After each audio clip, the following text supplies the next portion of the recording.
nonsense, nonsense, nonsense, nonsense, nonsense, nonsense, nonsense, nonsense, nonsense, nonsense. It's garbage science. Nonsense, nonsense, nonsense, nonsense, nonsense, nonsense, nonsense, nonsense, nonsense, nonsense. It's garbage science. Nonsense, nonsense, nonsense, nonsense, nonsense, nonsense, nonsense, nonsense, nonsense, nonsense. It's garbage science. Nonsense. So on this podcast, it's fair to say we're going to talk a lot about UFOs. UFOs.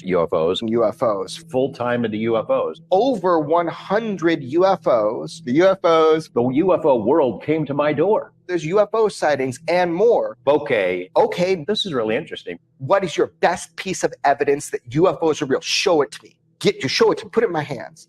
The sexual things that aliens had done. Fuck this. Yeah.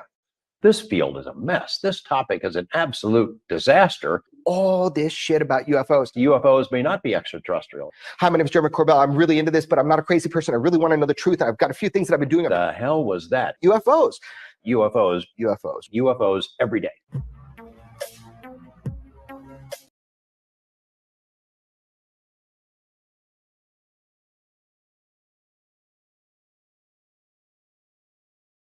We are potentially on the brink of UFO disclosure. We are potentially on the brink of UFO disclosure. It depends how you define disclosure. It depends how you define disclosure. It depends how you define disclosure. It depends how you define disclosure. We are potentially on the brink of UFO disclosure. We are potentially on the brink of UFO disclosure. Skeptics and UFO believers. Skeptics and UFO believers. Skeptics and UFO believers. Skeptics and UFO believers. Lou Elizondo, Jay Stratton, Travis S. Taylor, disclosure. Lou Elizondo, Jay Stratton, Travis S. Taylor, disclosure. Lou Elizondo, Jay Stratton, Travis S. Taylor, disclosure. Lou Elizondo, Jay Stratton, Travis S. Taylor, disclosure. Government's knowledge of UFOs will end with facts. Government's knowledge of UFOs will end with facts. I will say that the disclosure process could implode. I do not deny that. Lou Elizondo, Jay Stratton, Travis S. Taylor, disclosure. Lou Elizondo, Jay Stratton, Travis S. Taylor, disclosure. Lou Elizondo, Jay Stratton, Travis S. Taylor, disclosure. Lou Elizondo, Jay Stratton, Travis S. Taylor, disclosure. Skeptics and UFO believers. Skeptics and UFO believers. Skeptics and UFO believers. Skeptics and UFO believers. Skeptics and UFO believers. Skeptics and UFO believers. Skeptics and UFO believers. Skeptics and UFO believers.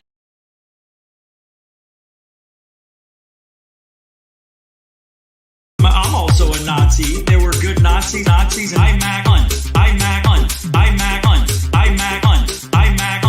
I'm also a Nazi. I'm also a Nazi. So a Nazi. I'm also a Nazi. There were good Nazis, and I'm also a Nazi. I'm also a Nazi. So a Nazi. I'm a misogynist. I hate my mother.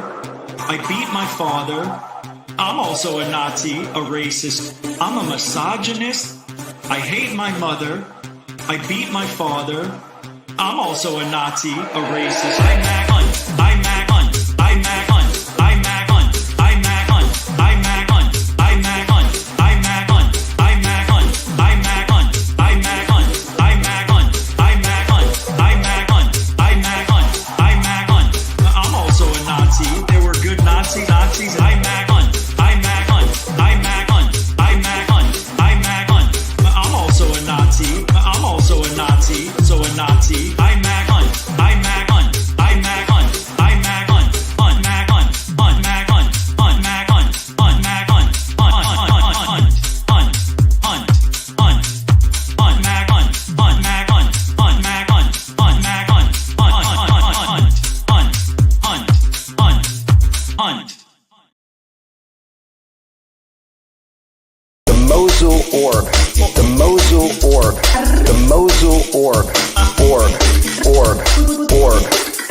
orb.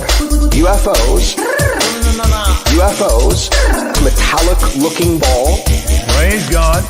Metallic-looking ball. Praise God.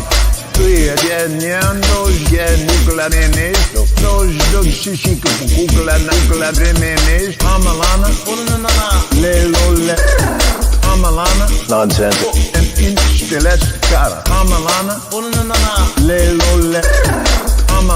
Nonsense. The movement of the Spirit of God. The movement of the Spirit of God. The movement of the Spirit of God that has been prayed over. Knowing it's coming. Knowing it's coming. Knowing it's coming. Nonsense, nonsense, nonsense, nonsense, the debunkers. Nonsense. Praise God. Nonsense, nonsense, nonsense, nonsense, the debunkers. Nonsense. Praise God. Nonsense, nonsense, nonsense, nonsense, the debunkers. Nonsense. Praise God. Nonsense, nonsense, nonsense, nonsense, the debunkers. Nonsense. Praise God. This flesh and blood. Nonsense. And don't you ever say I did. This flesh and blood. Nonsense. And don't you ever say I did. This flesh and blood. Nonsense. And don't you ever say I did. This flesh and blood. Nonsense. And don't you ever say I did. This flesh and blood. Nonsense. And don't you ever say I did. This flesh and blood. Nonsense. And don't you ever say I did. We wrestle not with flesh and blood, but principalities and powers. Greetings and salutations, friends, and welcome back. I can't tell you how happy I am to be here. Quite an interesting last week that I have had. For those unaware, my entire family came down with COVID. Well, my two children and my wife came down with COVID. And out of an overabundance of caution, my wife thought it would be a good idea, since I was not sick or showing any signs of being sick, to sort of escape to the cabin most of last week to try to avoid infection myself. However, several days after going to the cabin, you guys know I'm very fond of that hoodie. I have a t-shirt as well that says "Life is better at the cabin." But what I learned in the past week is life is better at the cabin unless you have a serious illness. So I spent several days there really in bad shape.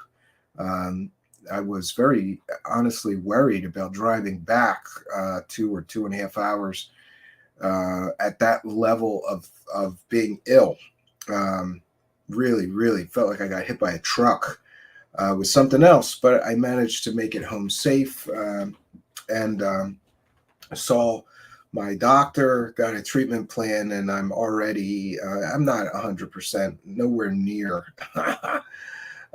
but I am feeling much better. Most of the symptoms seem to be going away at this point, and I'm just about able to function normally, just in time for my children to be home for the entire week of spring break.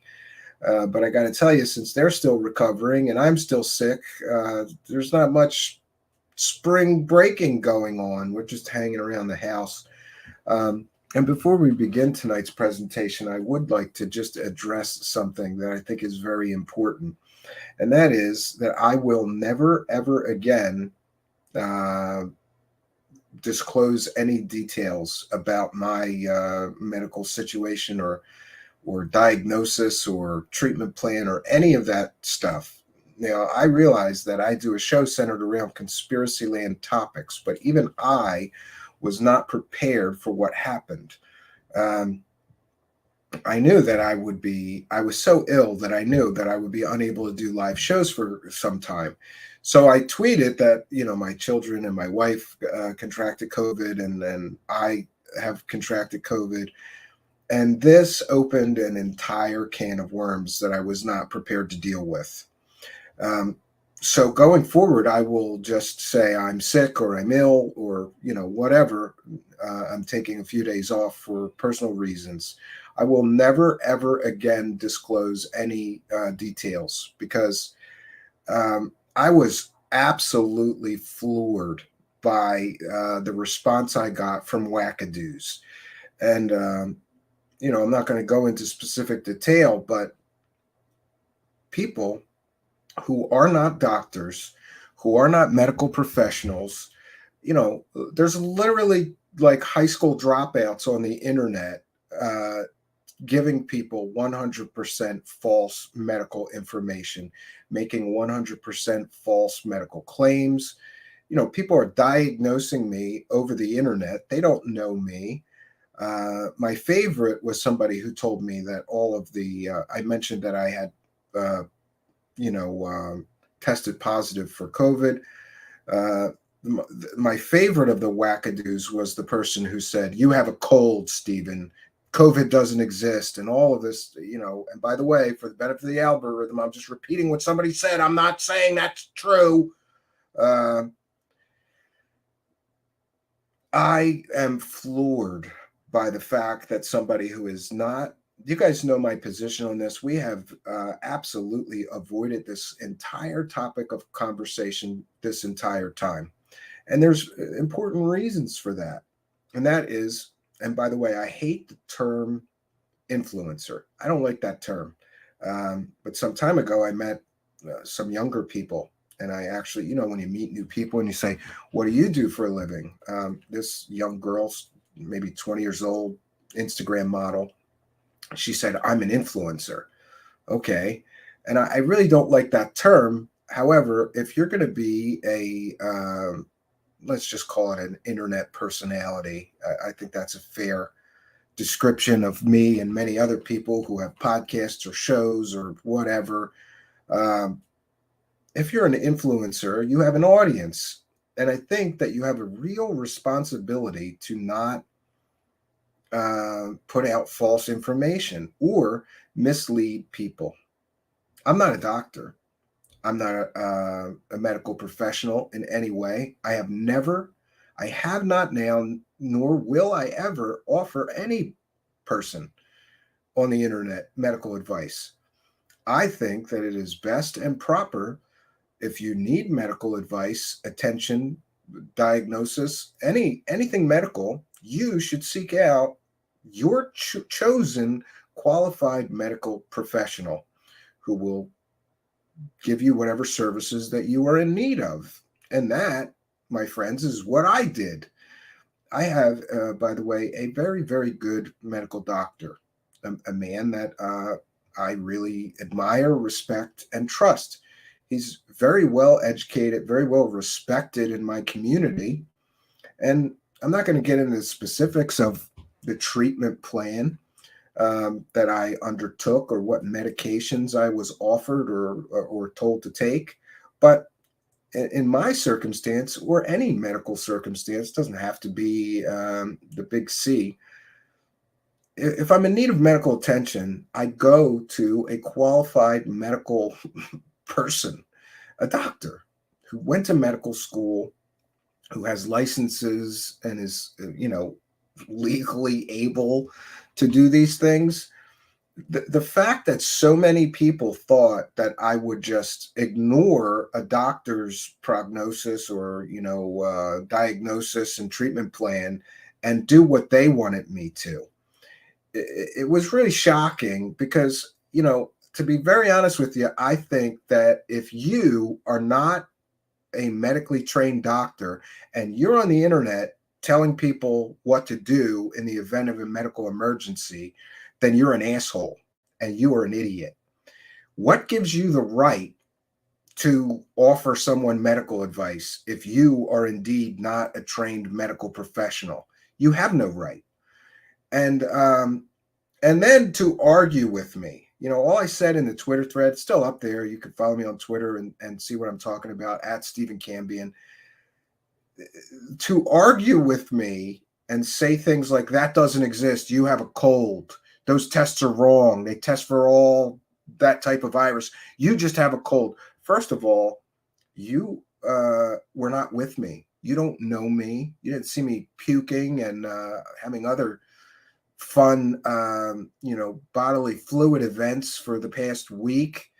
You don't know my symptoms. I didn't get into specific details. Who the hell do you think you are? Some idiot on the internet to tell me that my doctor's wrong, the tests are wrong, and offer your, 2 cents. I didn't ask for it. I was simply making an announcement, and I stupidly, really stupidly mentioned what it is that I was dealing with. I suppose I just wanted to, say, hey, I'm sick with this. I'll be gone for a little while. I'll be back as soon as my, health condition improves or whatever. My audience here knows I'm always honest with my audience, but now I have to watch how honest I am. So going forward, I will never share any details because I just feel very strongly that if somebody is experiencing any medical condition, leave them alone, right? I have money. I have medical insurance, right? I have a very, very good doctor who I like, admire, respect, and trust. So even before I was back from the cabin, in fact, I had called him and told him what we were experiencing, and he gave me some advice. And then, we developed a diagnosis and a treatment plan, and I was off to the races doing what it is that a medical professional advised me to do. That's what I pay a medical professional. And to me, that is like any area of my life, right? If I need an electrician professional, I'm not going on the internet and listening to some wackadoo who found some statistics. And by the way, I don't care what statistics you have. There's a very famous book. It's called How to Lie with Statistics. You can find statistics to support almost any argument. So I guess I just wanted to mention that, I do not now, nor will I ever take medical advice from some random wackadoo on the internet. And I just want those people who are doing that to think about how ridiculous that is. You're not a doctor. You don't know me. You haven't seen me in person. You haven't taken my vitals or tested me or any. Who the hell? Why would you go on the internet and then argue? And all I said, by the way, was I did not ask for, nor do I need your medical advice. And you are not a medical professional. You shouldn't be doing that. Can we not have at least that much respect for people? Yeah, and by the way, they're pushing their belief systems on me about a specific medical condition. And great, I respect your beliefs. You can have whatever beliefs you want. But when it comes to me, and especially my children and my family, shut the fuck up. Just shut the fuck up. Do not offer me medical advice, you internet wackadoo rando. You have no right to do that. And you are an asshole if you run around giving people medical advice. And by the way, I'm not talking about the good audience members here who told me stories of their encounter with that specific medical condition and what helped and what worked for them.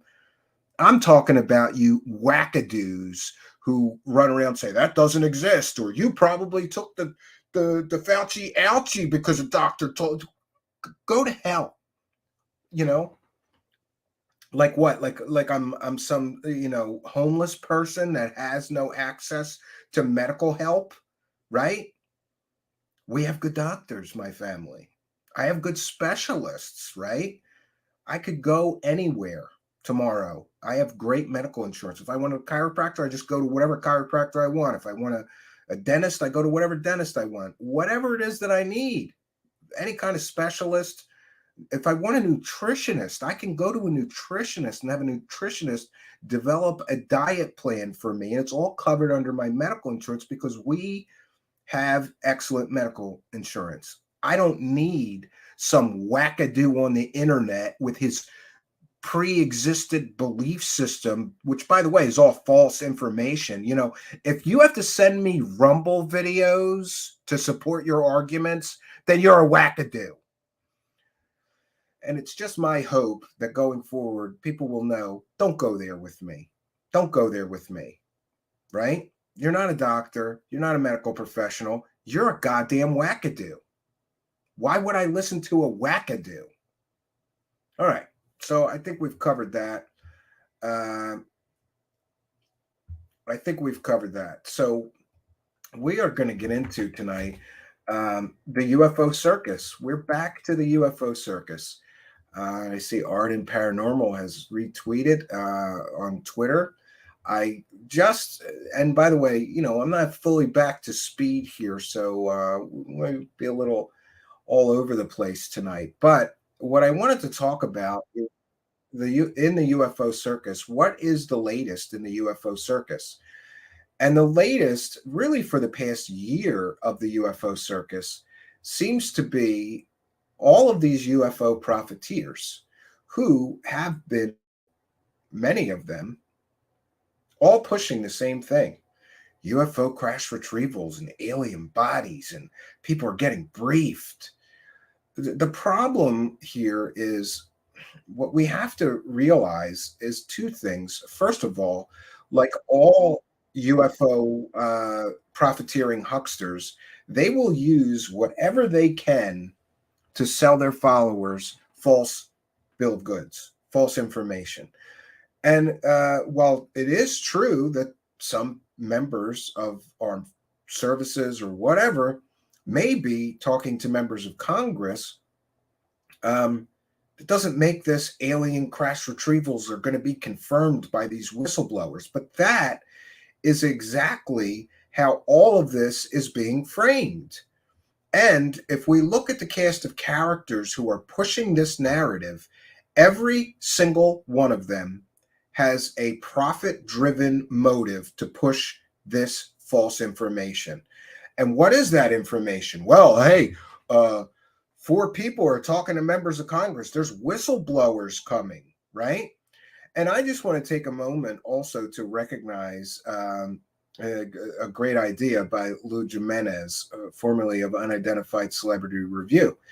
Jeremy Corbell and George Knapp. Why have Jeremy Corbell and George Knapp not suggested or demanded that Bob Lazar testify before Congress, right? You want to talk about crash retrievals? Here's a guy who claims he worked on those crash retrieved alien, well, however they were retrieved, alien flying saucers and spaceships.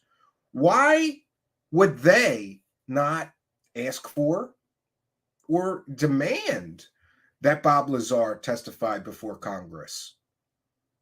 Well, I know what I believe. I believe they won't put him in that position, because the minute Bob Lazar opens his mouth, he perjures himself and he could get jail time. His entire story starts with, I was a former government scientist. And no, he was never a former government scientist. He's a former convicted pimp. He's a former guy who ran a whorehouse, but he was never a government scientist. And this is the problem. These UFO profiteering whores, and let's be clear, Jeremy Corbell, George Knapp, Ross Coulthard, James Fox, and many of these other people, Gary Nolan, who are pushing all of this, are UFO profiteering whores. I said it, whores. They are UFO profit whores. And I don't know about you, but I don't trust a whore to tell me the truth. It's a bad idea. It's a bad idea to trust either convicted pimps to tell you the truth or whores to tell you the truth. Pimps lie and whores lie, right? So what we've got here is a group of people, all of which make their full-time living from the world of UFOs, all pushing similar narratives of UFO crash retrievals and whistleblowers. And they have all been pushing this narrative for the past year now. Where are the whistleblowers? Oh, it's coming soon. And we get this continual, constant kick the can. It's coming next month. It's coming next month. Oh, I talked to an anonymous source, right? And they told me that, this is coming down the pipeline. It's always coming down the pipeline, but it's never here. You ever notice that? And I just wonder. I even reached out to some true believer friends of mine and asked them this very important question. Don't you ever get tired of that constant game of kick the can, or that constant game of chase the carrot? It's always just out of reach. It's always next month, next year. And of course, the UFO profiteering whores won't admit. So I want to ask this question. What is going to happen when none of this ever materializes? What are they going to say? They're not going to say anything. They're going to move on to the next fake story. And by the way, we have talked about how these people, they all know each other. They all talk to each other. And I believe that they all actively and deliberately and with great intention all work together to push certain narratives that they can all profit from. And certainly one thing they can all profit from is the mistaken belief that we're going to get confirmation of alien crash retrievals.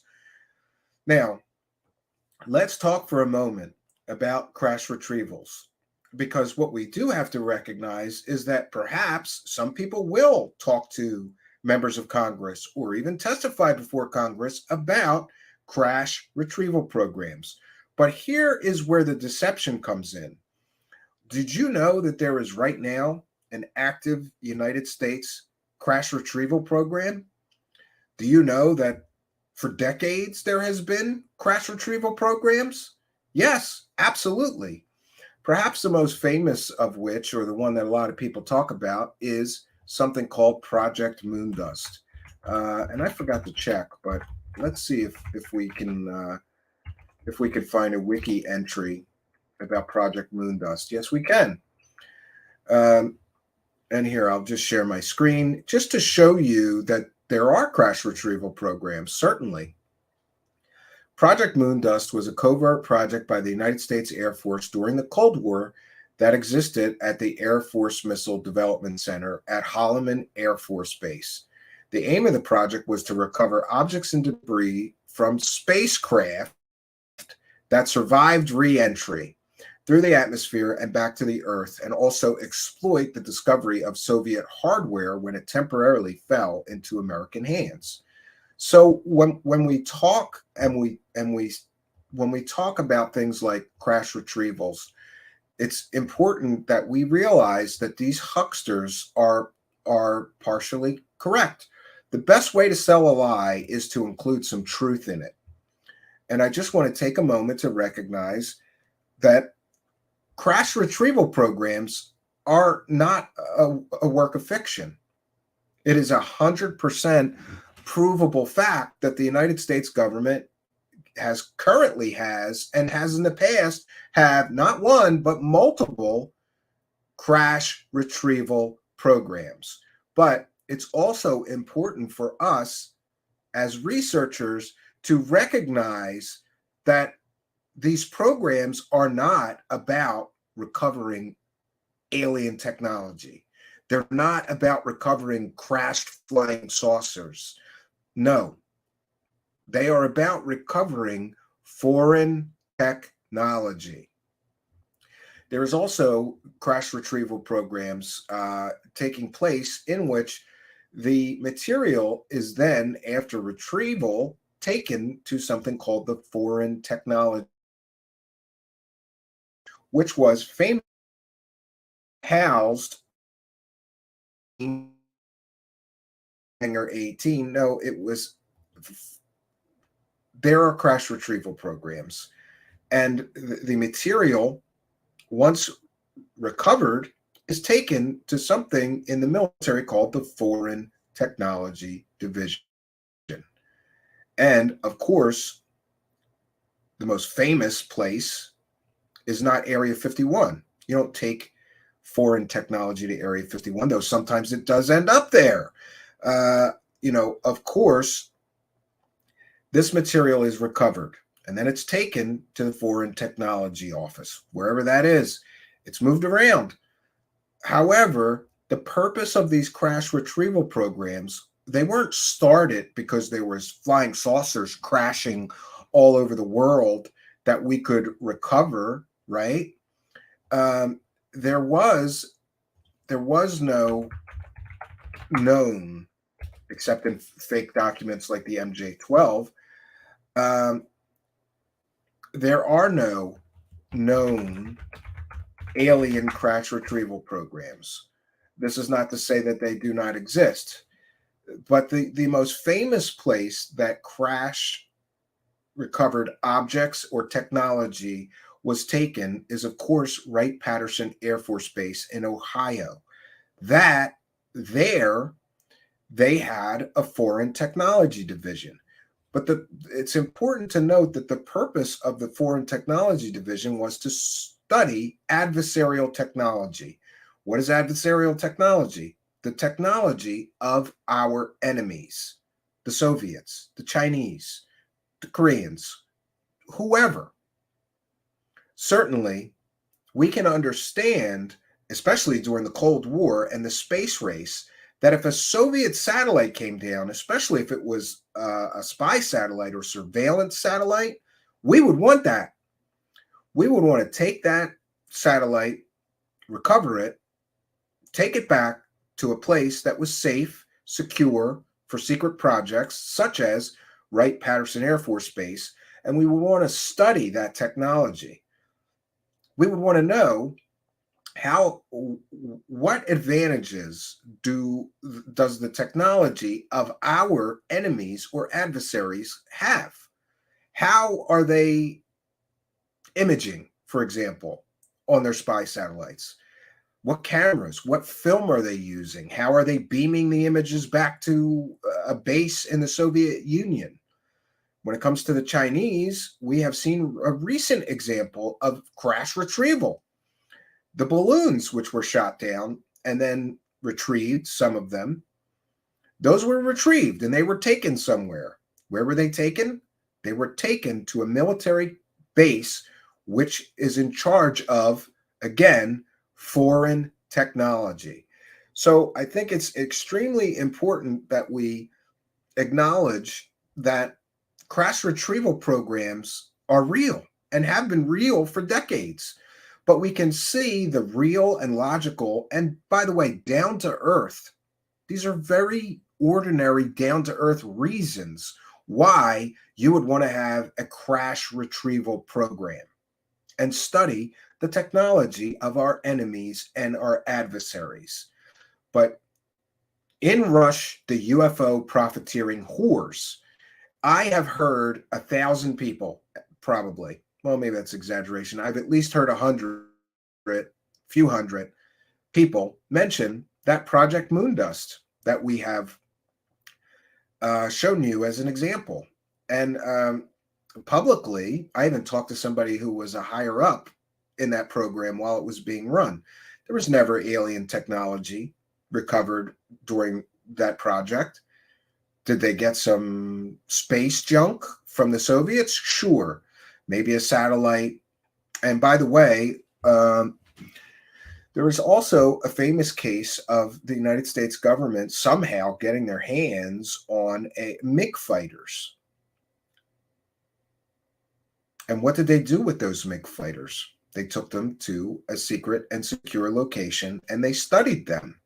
Again, this was the technology of our adversaries. Wouldn't it be great to know where the weakest points on our adversary or enemy fighter aircraft were? That could give our fighter pilots a strategic advantage. Know where to target them, where to best target them for a most effective and quick kill. And these technologies have been recovered for decades and studied for decades. But again, in rush the UFO profiteering whores who will cite things like Project Moondust, but they're not talking about recovering a Soviet MiG fighter. They're not talking about recovering space junk or, whatever they have recovered, foreign adversary technology. They cite these projects and they talk about aliens. There is little or no evidence of actual alien technology ever being discovered, recovered or whatever. Now, some would say, sure, because they covered it up. Okay. However, these people are all pushing the narrative that these whistleblowers are going to come out, but we're not allowed to know who those whistleblowers are. I find that extremely problematic.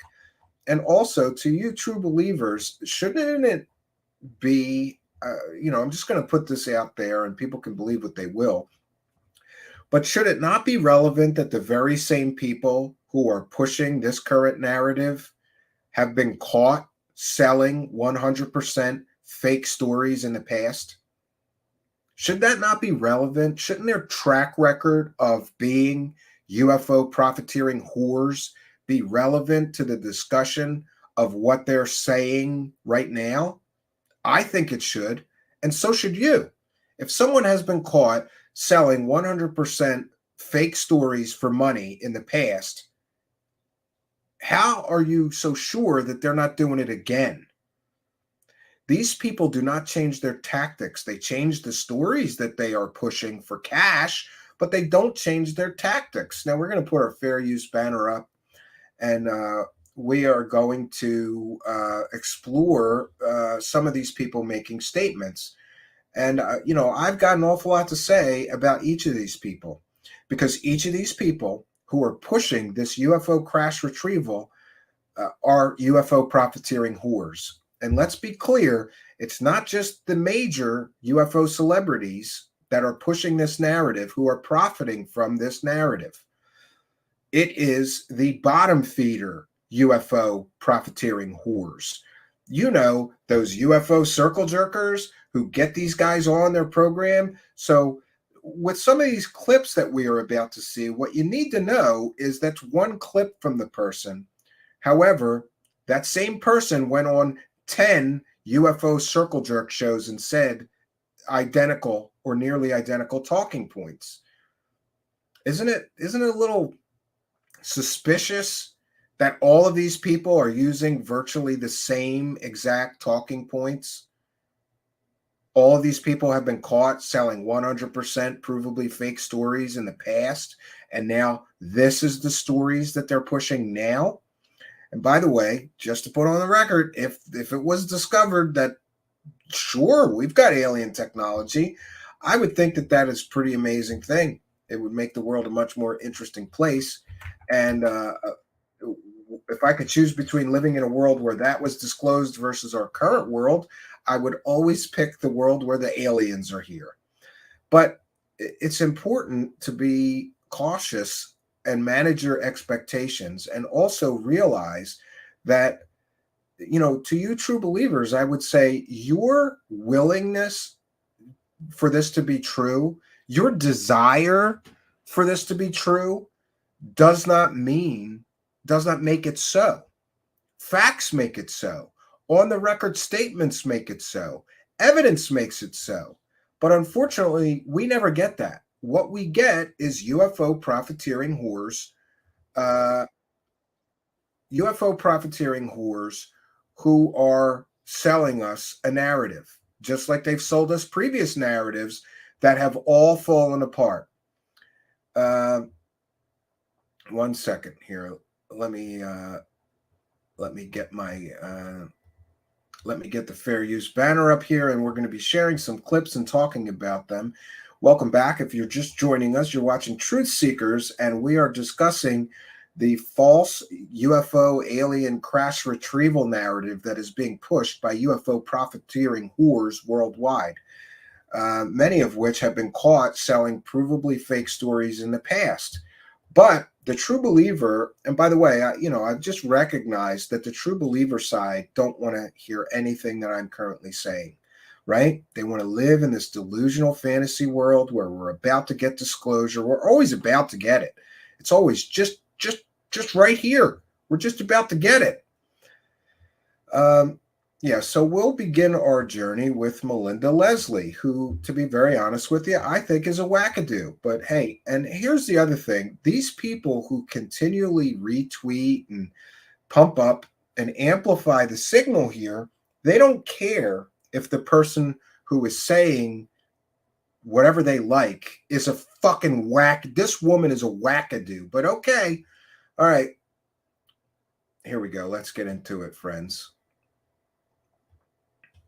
All right. So this is Melinda Leslie says Congress knows the Pentagon is lying to them about UFOs because they've seen classified videos and were briefed on crash retrievals by who?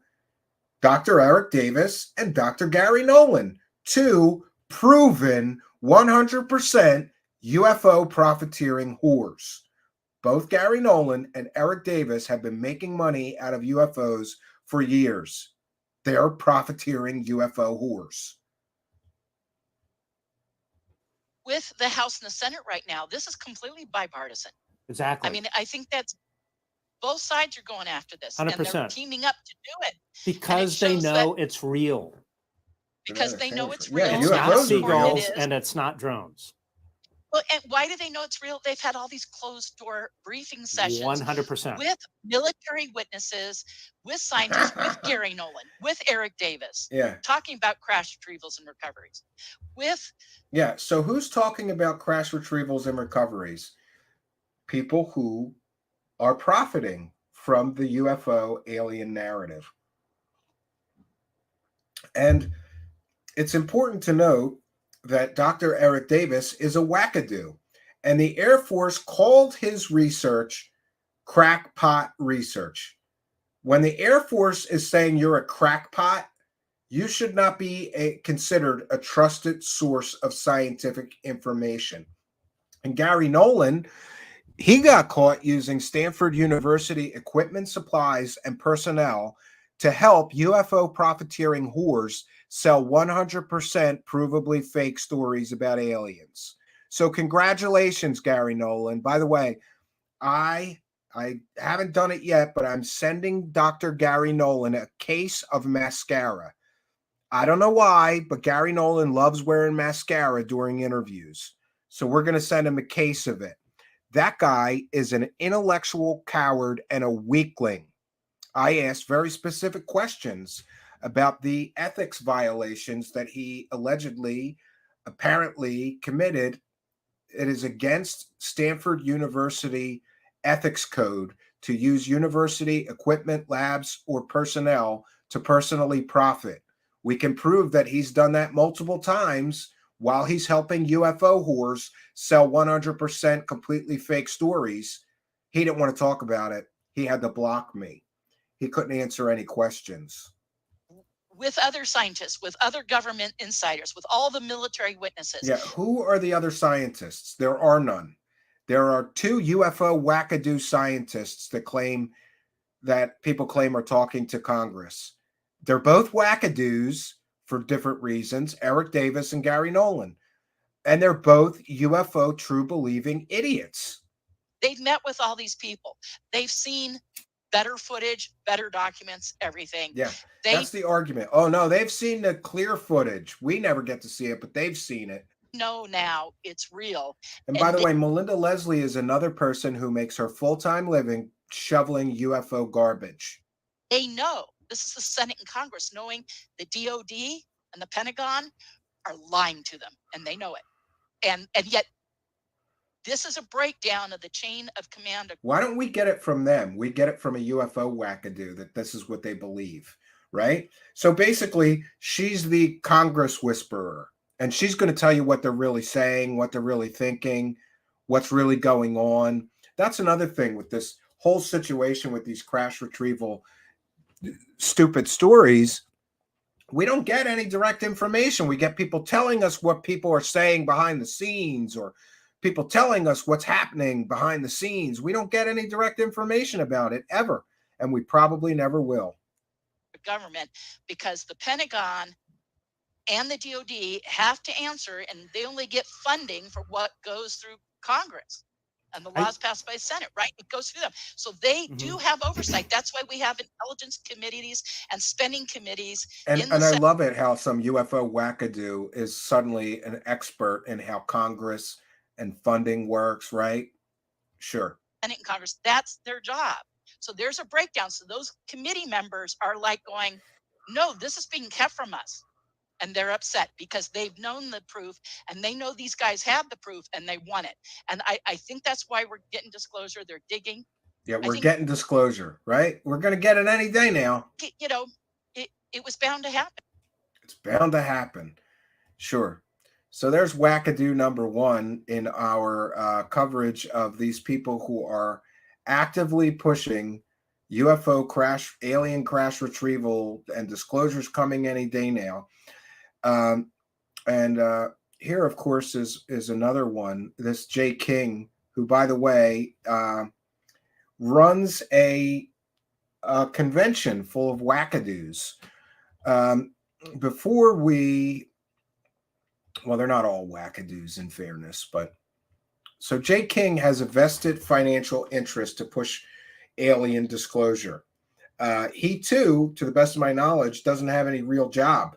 He's been sucking at the teat of UFO land for years now. Came out of nowhere, and suddenly he's an expert in aliens and experiencers, right? And of course has several for-profit businesses in order with which to profit off of UFOs. So we've got Ryan Graves, who right now is a defense contractor trying to get contracts to study UFOs.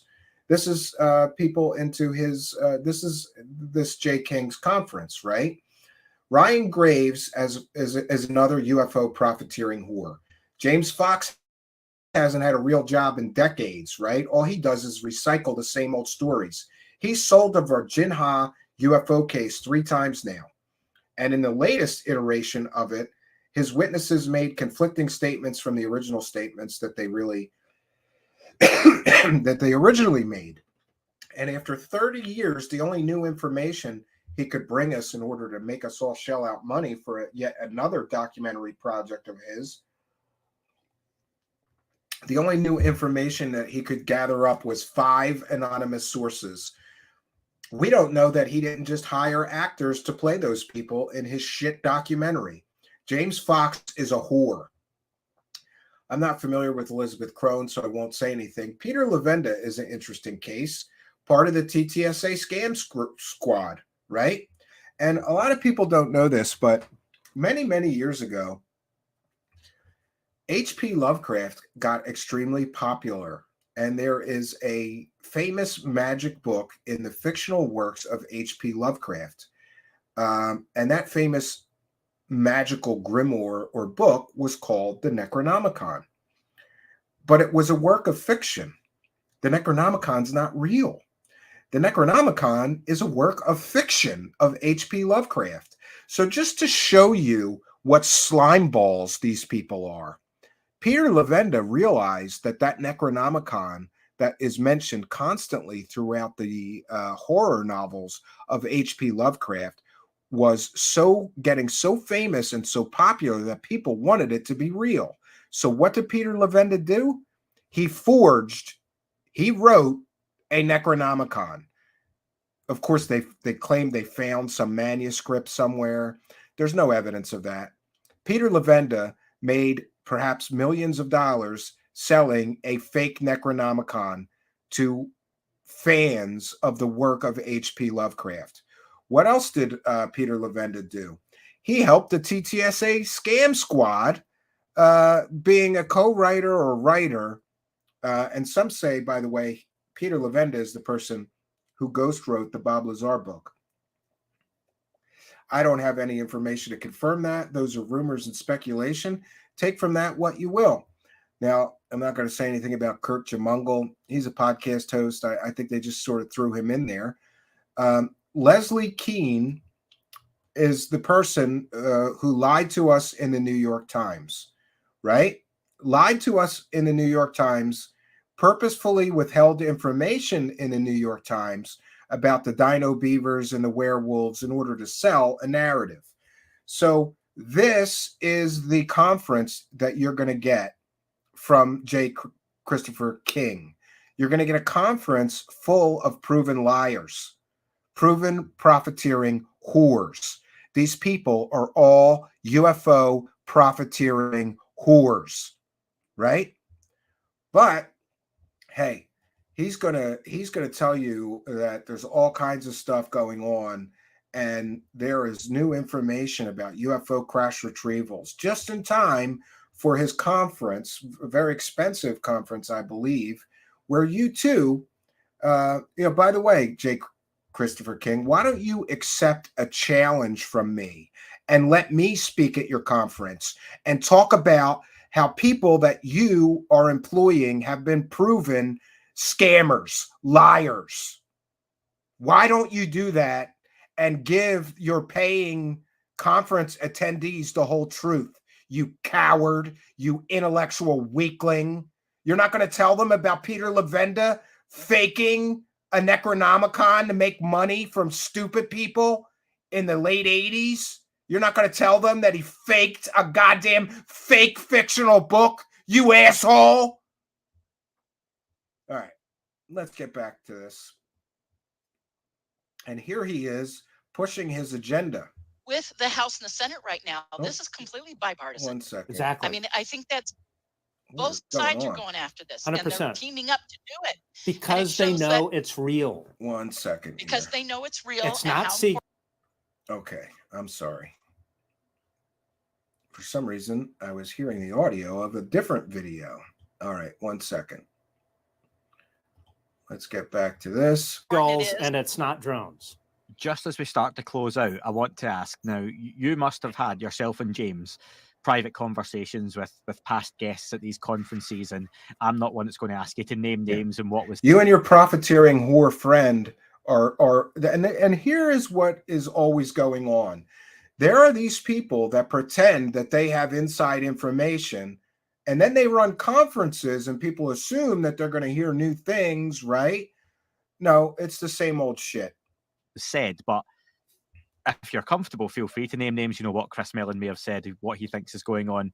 But what are those conversations like? And I wonder, from a private point of view, how are those guests giving you an indication how they think things are playing out? The UFO conversation. Remember, the people that he's booking at his conferences, many of them are proven UFO profiteering whore liars. And in the case of Levenda, we can prove that he falsely claimed to have, discovered a fictional book. H.P. Lovecraft probably was rolling over in his grave laughing that Peter Levenda was making hundreds of thousands of dollars, if not more, selling stupid people a, quote, real Necronomicon, unquote, when the Necronomicon was always a work of fiction. Gary Nolan, Leslie Kane, Ralph Blumenthal, Chris Mellon, and anyone else at those conferences. Mm-hmm. How are you putting all that together, what's being said, as to how things are going for the UFO conversation? It's an incredibly exciting time. It's always an incredibly exciting time. And there's always big things happening behind the scenes. Do you ever notice that? I mean, from what I know and from what I hear from the people that you just mentioned and others, it's in organizing these events, you're absolutely right that it's really... Yeah, I'm on the inside. I'm getting insider information. This guy doesn't have shit. He has nothing. He has a conference full of liars that you too could pay hundreds of dollars to go listen to. That's what this clown has. Put me and James in a very unique position in terms of the kind of information. Yeah, and James, what is that? The guy from Scamming the Phenomenon? Yeah. I was used to that to a degree before with the Experiencer group and some of the people that flowed through that community as well. Yeah. But it's just taken off even more in an expanded way with these conferences. And yeah, the Experiencer group. Let's make money from these people telling stories of alien abductions. Real credible source of information this guy is. It's impossible to ignore that there are so many groups, individuals, and factions that have so many kind of secret plays happening right now. Like there's always secret plays this year, secret things happening behind the scenes. Buy my shit. Spring, this summer, this fall, and from what I hear, if any two of these situations go down the way that they're planned, it's going to be a real paradigm shift for the public conversation. It's always a paradigm shift. It's always a game changer. It's always the smoking gun is just around the corner. And there's the possibility for a lot more. So, you know, it's interesting because as opposed to, say, 5 or 10 years ago, I do understand some of the secrecy from the researcher's perspective, from the inside of the researcher's perspective, from inside of our community. A lot of people, they get frustrated because online they'll not get an answer from, you know, the Pentagon or something like that, the DOD or whatever, and then they'll go to somebody like Ralph Blumenthal or whatever and ask him, and maybe not, and get more of an answer, but you know, there'll be a point where things start to go vague, or where he doesn't want to speak on the record or something like that. Yeah, because he got caught lying to everybody in a New York Times article with Leslie Keene, you dummy. Completely understandable. The more that I'm involved in with these situations and speaking with these people relatively frequently, you know, it's kind of like a football game. And you don't it's ask, kind of like a group of whores getting together to figure out how they could make more money being whores. Like a football coach before the Super Bowl. Like, so what are the plays that you're going to be doing, you know, in a couple hours here, you know, like, because the other side listens, you know, there are a lot of people that want to block the progress that's been happening these last 5 What progress? years, you know? Lou Elizondo coming out in the New York Times lying to everybody about a Pentagon program that never existed. By the way, this clown was fully on the TTSA bandwagon. He was fully on that Lou Elizondo bandwagon. So we know he was 100% wrong at least twice. No, 5.5 years almost since the December 2017 New York Times And that article. New York Times article was filled with 100% provable lies. You dummy. Why don't any of these people at least acknowledge that Lou Elizondo never ran a goddamn program? The program didn't exist. It was in his imagination, you idiot. You know, that was a big game changer. And ever since then, it's like we've been playing a different game than before. And a lot of people want to make sure. So you based all of your whole disclosure movement was based on lies. That's what you're acknowledging here? Oh, it was a game changer. It was based on lies, all of it. That they keep their plays kind of on the quiet, on the DL, and until some of these situations come to light. Yeah, it's an exciting time. It's always an exciting time. Big revelations are coming. Buy my shit. There are there are people. He almost said whistleblowers. He had to catch himself. Do you know why? Because the people that he's talking about are wackadoos. There's a big difference between a whistleblower and a wackadoo, dude. That are going to be going public over the course of the next month. He said the next month. So in 30 days, we should all hear about alien crash retrievals. They're going public, right? In the next month. That's what he said here. He screwed up and gave a timeline. So we have 30 days from the date of this interview, which, by the way, we'll check on the date.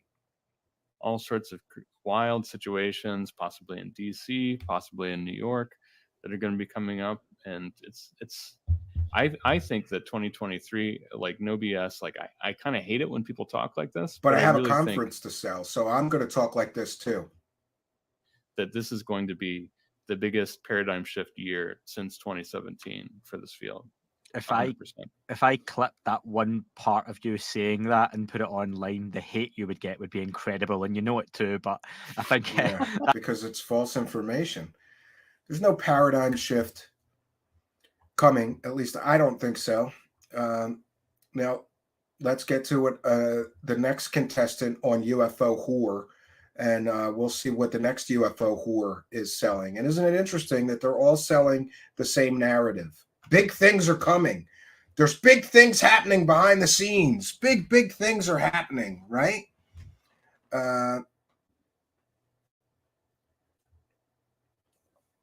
1 second. All right. We've got James Fox is the next contestant on UFO Whore, right?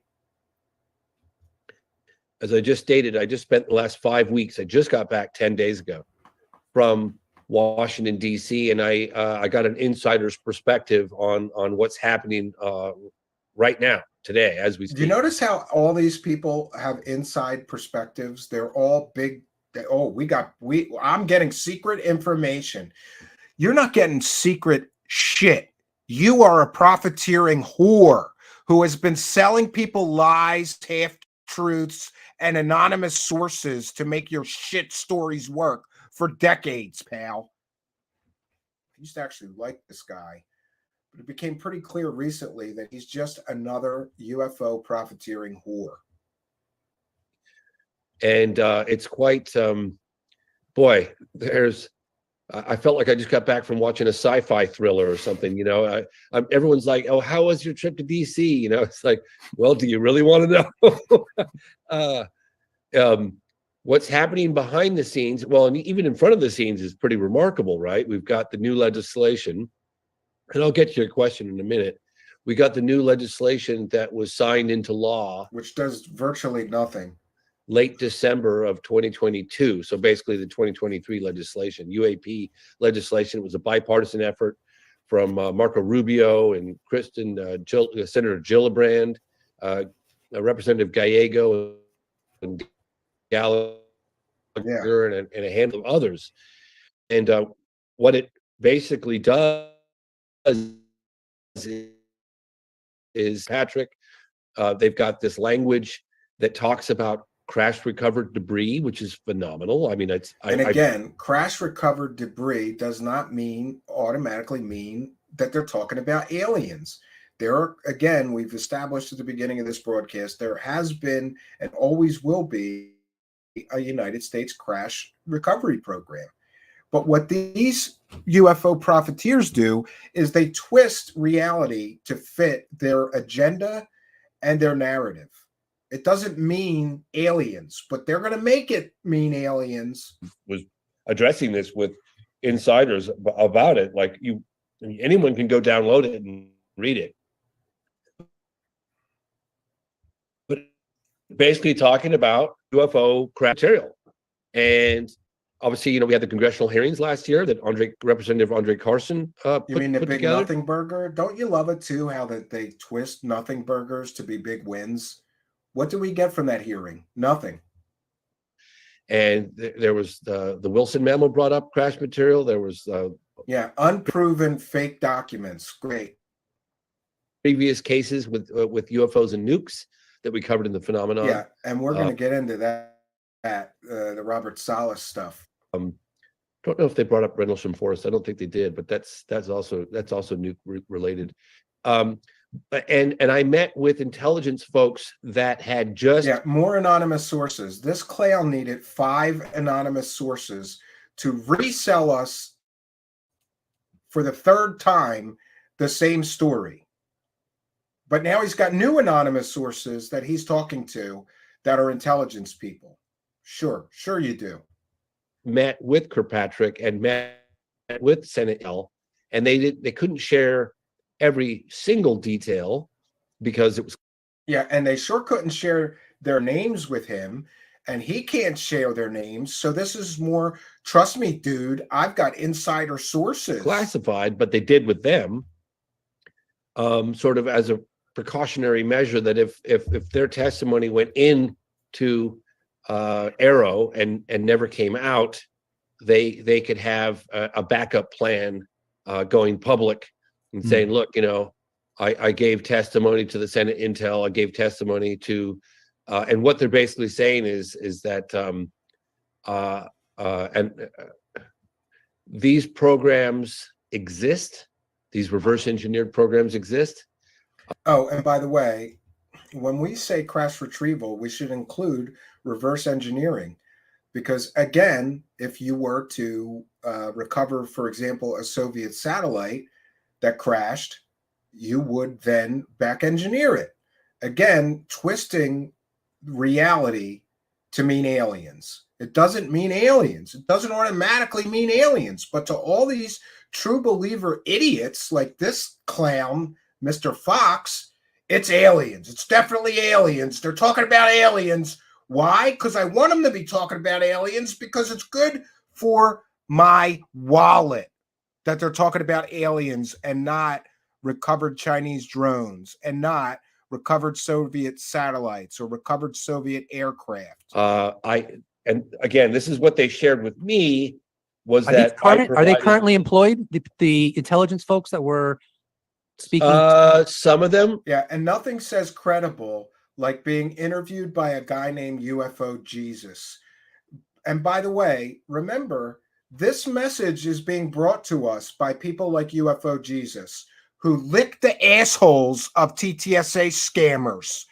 UFO Jesus, you are partially responsible. You remember all those people that got scammed out of their money for TTSA? Do you know who helped TTSA promote that scam?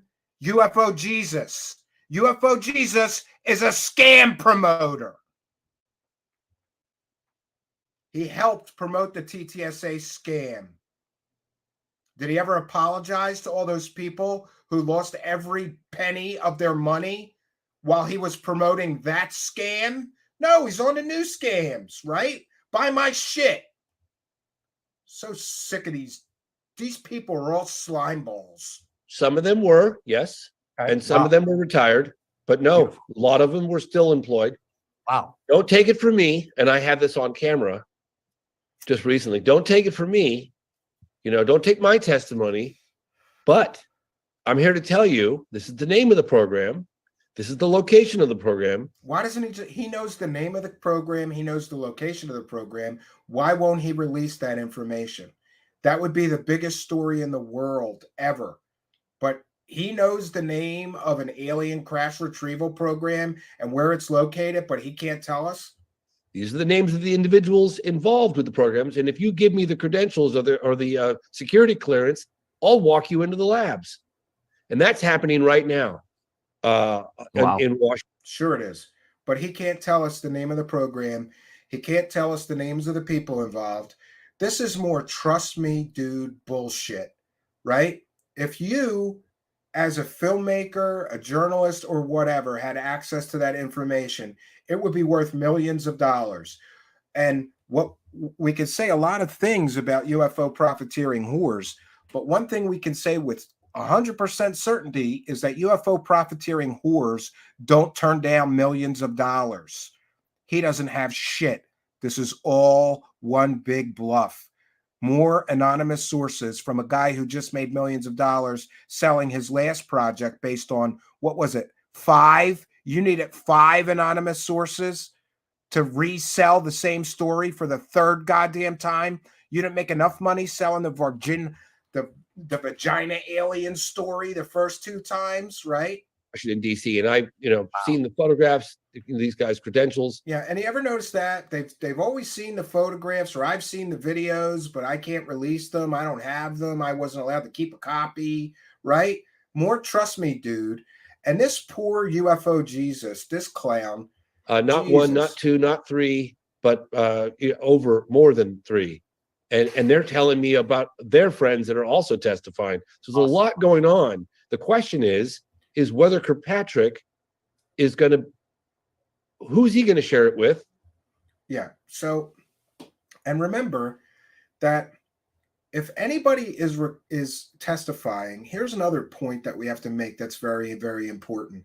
If anyone is testifying to members of Congress about any form of crash retrieval, period, all of that information would be classified in nature, and we, the public, will never, ever hear about it. That's why this alien crash retrieval narrative is going to be profitable for them, because no one will be able to prove or disprove what's taking place behind closed doors in classified briefings or meetings of Congress. We're not going to be able to prove that they're lying, right? They can't prove they're telling the truth. They won't release the names, the locations, the project names. James Fox just lied through his goddamn teeth here. He knows the name of the program. He knows the location of it. He knows the people involved. Drop it. Drop it. I'm calling your bluff, you goddamn whore. You are a goddamn whore and a liar. We're all supposed to believe that he knows the name of the program, the people involved, and the location. Why can't he tell us then? Tell us. Tell us. Or are you bluffing? James Fox, just like you bluffed for a year about the vagina alien bullshit, right? This guy's a whore. And like every good whore, all they care about is money, right? And they will do whatever it takes to get to that money. Lie, cheat, steal, whatever. Why should this person be allowed to lie through their teeth for money, claiming that they, and by the way, he just claimed that he's in possession of classified information. By definition, a crash retrieval program would be classified. So who is risking their life, their career, their pension, and criminal prosecution to give this clown the name of a crash retrieval program, the location of a classified crash retrieval program? What James Fox just did here is bluff a little too far. You dummy, James Fox. So essentially, you are now open to criminal prosecution, being in possession of information about classified projects that you are neither cleared for or authorized to have. And again, the Espionage Act would mean that if anybody gave him that information, if he's telling the truth here, that person would be prosecuted. James Fox would be prosecuted, and more. It's a big goddamn bluff. It's a big circle jerk bluff. All these people get together and circle jerk each other off. I've got classified information. Jerk, jerk, jerk. I know the name of alien crash retrieval programs. Jerk, jerk, jerk. He doesn't have shit, or he would drop it. He's got nothing. He's got lies, deception, and his fucking handout for another. Give me some more goddamn UFO dollars, you stupid people. I'm sitting here lying to you all, telling you I have access to classified information in order to bluff that I'm an insider.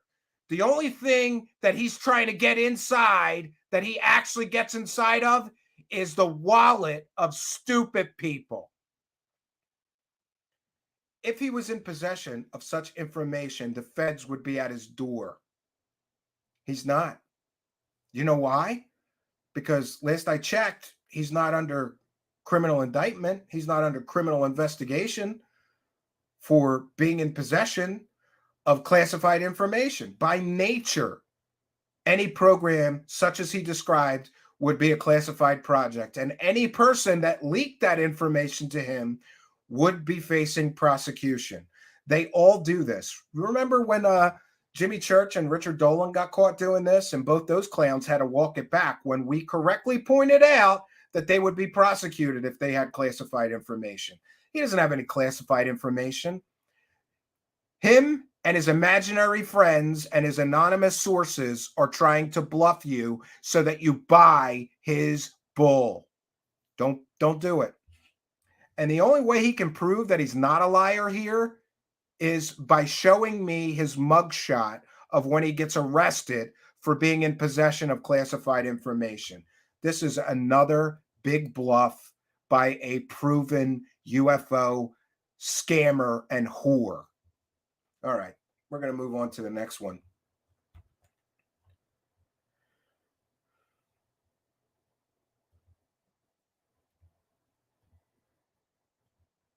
One second here. Let's go on to the next. And this is my favorite of the new CIA PSYOP guys. This guy looks straight out of Central Casting. He looks like he belongs in a goddamn 1920s movie.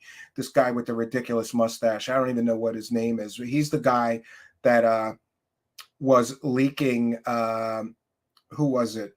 Sean Cahill's fake UFO videos that him and Lou Elizondo made in Lou Elizondo's backyard. And of course, we get the king of UFO circle jerkers, this clown from the Liberation Times, right? Let's hear what he has to say. Kid looks 12 years old, too. So how confident are you? Just give me a percentage. We're in speculation territory now. We're in like rushing to the end and speculate. And shave that goddamn ridiculous mustache, you idiot. So just give me a percentage. How confident are you that the US government? Oh, he's from Unraveling the Universe, and he figured out that he could get a lot of views from UFO whores. So he's now a UFO whore, right? And probably a CIA contractor. Has a craft that they've recovered that is of non-human origin. I'm talking to my sources and learning what I've learned. 65%. Which percentage? Sorry? 65%. I just keep hearing 5. Okay, 65. 65. Okay, 65%. Yeah, confident. So this man is not a journalist. Christopher Sharp is a garbage peddling rag huckster who just repeat the talking points of the whores. He's worse than a whore. Essentially, he is the guy that helps the whores get the money, right? And then he's hoping, if I just repeat what the whores say, I get some of the whores' money, right? Yeah, great. And by the way, Christopher Sharp has been wrong time and time and time and time again. He has never once printed a retraction, a correction, right? He overhypes and underdelivers all the time. But he's another of these clowns who are pushing the UFO crash retrievals, we're getting disclosure any day now narratives. And of course, we've got two of my favorite UFO whores left. Ross Coulthard and Gary Nolan, who recently got caught selling a 100% provably fake story in which they promised that they had, quote, conclusive proof of alien technology, right? They didn't have shit. They're also pushing this UFO crash retrieval alien technology narrative and have been for quite some time. What I'd like to know is... And of course, that UFO podcast is one of the biggest UFO whores in existence. And this is from Mike. Do you have any idea who specifically might be in charge of this secret UFO recovery program? Mike's under the impression that someone or one individual group is calling the shots. Is that your understanding, or is this spread over a larger area? I'm going to use a word. Actually, I'm going to use 2 words. Group K. Remember that. Group K. And I hope it's causing a minor coronary infarction for somebody in the Pentagon right now. That's all I'm going to say. Yeah. Ross Coulthard is a disgraced Australian journalist who essentially got thrown out of his job at 60 Minutes Australia because he got caught selling a 100% provably fake story about pedophiles running the British government. Media Watch called that story that he did factually incorrect, misleading, and dangerous. And he is another person. Then he got caught selling a 100% provably fake story about the ball shavings. You remember that with Gary Nolan. And they overpromised and underdelivered so badly that they had to remove that video from the internet after making tens of thousands of dollars, promising that they had, quote, conclusive proof of alien technology. But that group is very important. If there is an organization that is gatekeeping, and if there is, and I suspect there is, that is gatekeeping access to information on UAPs, possibly crash retrievals, and possibly reverse engineering programs. A good starting point is the Special Access Program Oversight Committee membership of the United States Defense Department. And they're listed members. I've approached a few of them myself over the years to no great shakes. Another one is, as well as the SAPOC, there's the SRG, the Senior Review Group. And these are the people who review the most sensitive secrets in the US military. The waived, unacknowledged special access programs. If anyone knows, they do. There are trails to follow. And if I was a member of that gatekeeper group who are hiding the evidence that a lot of people suspect that they are hiding, I'd be getting very nervous right now, because the Congress has mandated that this information be provided to the Congress through RO. Yeah, and what people are continually forgetting to realize is that there are secret projects within the government that are need to know. And even the president or Congress members or senators, if they don't have a need to know, they don't have to even acknowledge the program exists, let alone give up any information about it. So this whole flawed narrative is ridiculous. And the stipulation is that if it hasn't been properly accounted for through the normal oversight procedures to the Congress, it has to be reported within a very short period of time. I think the time is 72 hours to those oversight committees. And I just wonder whether that mandate has been triggered yet. Because, boy, I'm hearing some amazing stuff from sources, including sources who've told me that they've approached the Congress with information about the program. And I'm just hoping people are being named and shamed. Yeah. So a disgraced journalist from Australia and a UFO profiteering whore in the form of UFO podcast. Yeah. Crash retrievals. We're going to get the information about it any day now. Any day now, the information about those alien crash retrievals is going to come out. And I apologize. One second here. I know I missed something here. Let me catch up with the live chat for a moment. We've still got UFO profiteering whore Gary Nolan, and like any good whore, he wears good mascara too. Gary Nolan.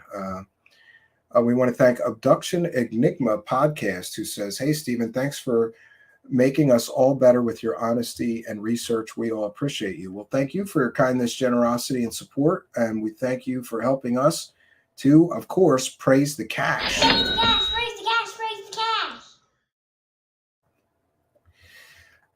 I guess you could say that I'm an anti-UFO profiteering whore. Thank you, Abduction Enigma Podcast. Thank you for your kindness, generosity, and support of the show. I apologize if I missed any more. We're going to check into those, make sure that I didn't miss any more.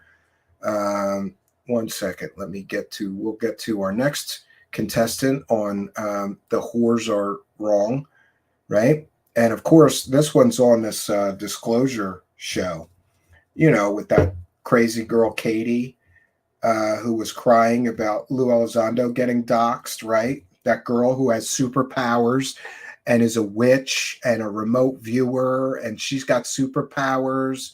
Yeah, that girl, right? Lou Review says, I've got a Jeremy Corbell short film dropping Thursday. Good. Maybe you'll let us play it if it's short enough. Otherwise, we'll just talk about it. Good to hear it. Keep the pressure on these UFO profiteering whores. And now we're going to go on to, I just call it the Disclosure Dork Show, with this guy, Vinny and Katie, right? Now, before we get into this, I just want to mention that Gary Nolan has been caught selling 100% provably fake stories. And he also is responsible for the entire disinformation campaign going around that was pushed by Tucker Carlson, about Havana syndrome and all of that. And he has been caught using Stanford University equipment, supplies, and personnel to help UFO profiteering whores sell 100% provably fake stories. He was paid, I believe, for his participation. So he is allegedly or apparently in violation of the Stanford Code of Ethics by using university labs, personnel, and equipment to sell 100% false stories, fake stories. And we're going to follow up with Stanford University, and I want an on-the-record comment from their faculty about why Gary Nolan is allowed to use university equipment, labs, and personnel to make money selling 100% provably fake stories. Now, on to the Disclosure Dork Show, with Vinny and Katie, who's a witch, a remote viewer. She's got superpowers, right? And we'll hear what Gary Nolan has to say. Not a very good mascara job, I have to say, on this public appearance. Last time we found out that you may have been involved in some prep materials. You may have helped Mike Gallagher find out about the Wilson Davis memo, which got entered into the record. Can you say if you will be participating in any sort of briefings or providing white papers to any members of Congress beforehand? I just shouldn't say anything. Okay. I've been asked, I mean, I think people can infer exactly what I mean when I say that. So, I am certainly not central to the ongoing narrative, and it could happen and continue without me. To the extent that I can help, I'm there. Got it. Understood. Appreciate that. Yeah. Shouldn't shouldn't this Katie girl be able to like remote view his answers and not need to ask him questions, because she's got superpowers and all that, right?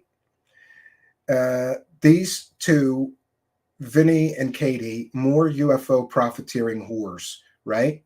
You have built your entire show off of licking the assholes of fucking liars. That's what you do, Vinny and Katie. You lick the assholes of people who make money deceiving people, lying to people, and selling 100% provably fake stories. And you don't have the personal integrity to actually ask about all the fake shit that this clown has been involved in, right?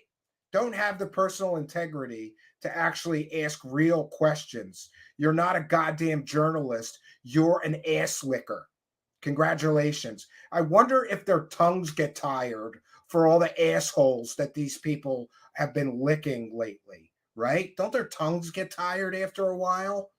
I would think so. So the people, we have demonstrated that the people pushing this alien crash retrieval narrative are the same people who have been caught lying to the American public multiple times for money. Always for money. It's always about the money, friends. Let's be sure that we understand that these clowns, and let's make no mistake, that's what they are. They are clowns, have been caught. All these people pushing this false narrative, I believe it's a false narrative, are twisting the facts. And the facts are, yeah, we've got crash retrieval programs, even back engineering programs. That's provably facts, right? But they twist the available facts and real information so that they can make more money from stupid people claiming that the truth about alien crash retrievals and back engineering is all coming out soon. And you ever notice how they all, claim that they are in possession of secret information? And why would Congress want an immunologist to testify about anything to do with nuts and bolts crash retrieval programs? They wouldn't. It's, again, another bluff. Gary Nolan likes to pretend that he's some kind of secret agent scientist, right? By the way, he's also a proven CIA bobo.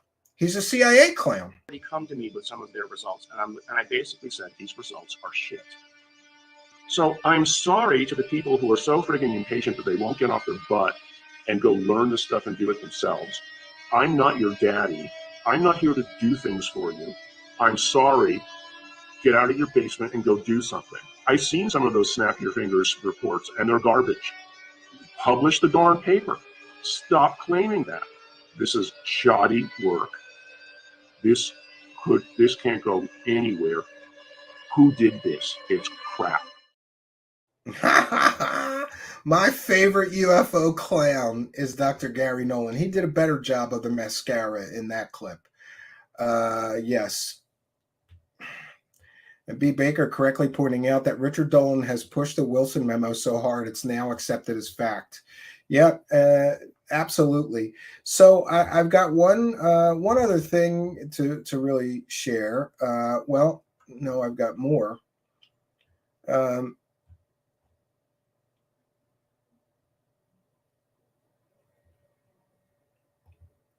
One more piece to share here.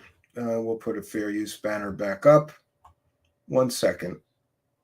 also just want to correctly make sure that people understand that we can correctly and with facts and evidence support our arguments that many of these people are UFO profiteering whores. One of the other people pushing for UAP transparency is, of course, Ryan Graves. And here we have a clip of him talking about his defense contracting business, where he's trying to get money to study UAP and UFOs. So, of course, he has a vested financial interest to push UFOs. And there was a recent controversy because there was articles that said he saw a UFO. No, he saw a radar readout. He didn't see it with his own eyes. I was in the Navy. Myself and others in my squadron had an experience that continues to this day, and is at first was something that we didn't have a really a name for, but what we were seeing were contacts on our radar, contacts on our AT FLIR system, which is essentially our camera system that looks at infrared energy as well. And eventually we were seeing these with our eyeballs. And it was so we were seeing these with our eyeballs. Well, he never saw anything with his eyeballs, right? And he had to walk this back. He's talking about his friends, his imaginary friends that no one gets to interview, talk to, get the name of. And so right? much in where we were working that we would often have to cancel flights or reposition in our working areas to respect these as the safety hazard they represented. Eventually, we saw these with our own eyeballs. 2 aircraft from my squadron were flying side by side. One of these objects went right between their aircraft. And that was the first time we gained a visual tally of one of these objects. And he described it as a dark gray or black cube inside of a clear sphere. I've talked to a lot of pilots who have had some pretty powerful experiences that have, really shook them. And they found. By the way, there are radar reflector balloons that appear exact to what he is describing here. But hey, don't let that get in the way of a good alien story. That have affected them over their career and their beliefs. And they don't want to go and share that on what you would loosely consider your kind of talking head media setup. They just don't feel safe still doing it. And not to say that's the media's responsibility to make, everyone feel safe, feel about every topic. It is a complicated topic, but as a society, I don't think we've really integrated what that means for the people that are seeing this and have given them the room to kind of process what that means. So I think they need to separate the idea of something that's unknown from saying, I know what it is. It's this thing that I assume it is, which is, the UFO or ET hypothesis. We need to be able to just agnostically as a media accept there is uncertainty and look at it from a first principled approach. Because if we kind of wrap it into all that context we have about little green men, we're going to be barking up the wrong tree. Yes, and he claims the right tree would be for the government to hire him and his defense contracting company to help study, identify the cause of UAP or UFO phenomena. And so I still see that being the focus of the conversation for the most part. Now we've seen a little introduction of the national security side of things, and I think that's important and critical to this conversation. But we have mechanisms for that. That's not the thing that's necessarily changing right now. What is changing is our ability to look scientifically into that, again, that anomalous bucket where we don't know what's going to fall out of it, and we're treating it as agnostically as we can. For our military and for our national security, our ability to know what's over our head is of critical importance. Yes, and so he has formed a company to identify unidentified aircraft. And if we don't know what it is, we need to be curious about it, because we may have national security issues fall out of that anomalous bucket. But there's enough strange stuff in there that, I think we've recently seen it demonstrated that once we start looking a little bit more closely into our airspace, some things are going to pop out that we weren't expecting to see there. It's going to fall out to 2 things. It's either going to be some type of adversarial platform, and it's a matter for national security, or we don't know what it is, and it's a matter for scientific inquiry and curiosity. We've been stymied to not have that scientific curiosity as of late, but that's, I think, the biggest thing that needs to change and is changing right now. And he is currently lobbying to get contracts with the United States government to profit from UFOs. And of course, has a for-profit podcast that is becoming. This guy started a podcast and blew by, me and many, many other people who have been here for 5 years in one episode. maybe that's the CIA bump. I've recently founded the Americans for Safe Aerospace, and again, this is just filling a gap, much like with the podcast and with the AIAA. We're a issue-focused advocacy group where we're going to be targeting legislative action to ensure that commercial air crew have the safe capability to report these without fear of losing their medical license or their entire careers, for that matter. Yes. So in other words, he's got a for-profit venture to lobby Congress to get money for what? For identification of unidentified aircraft?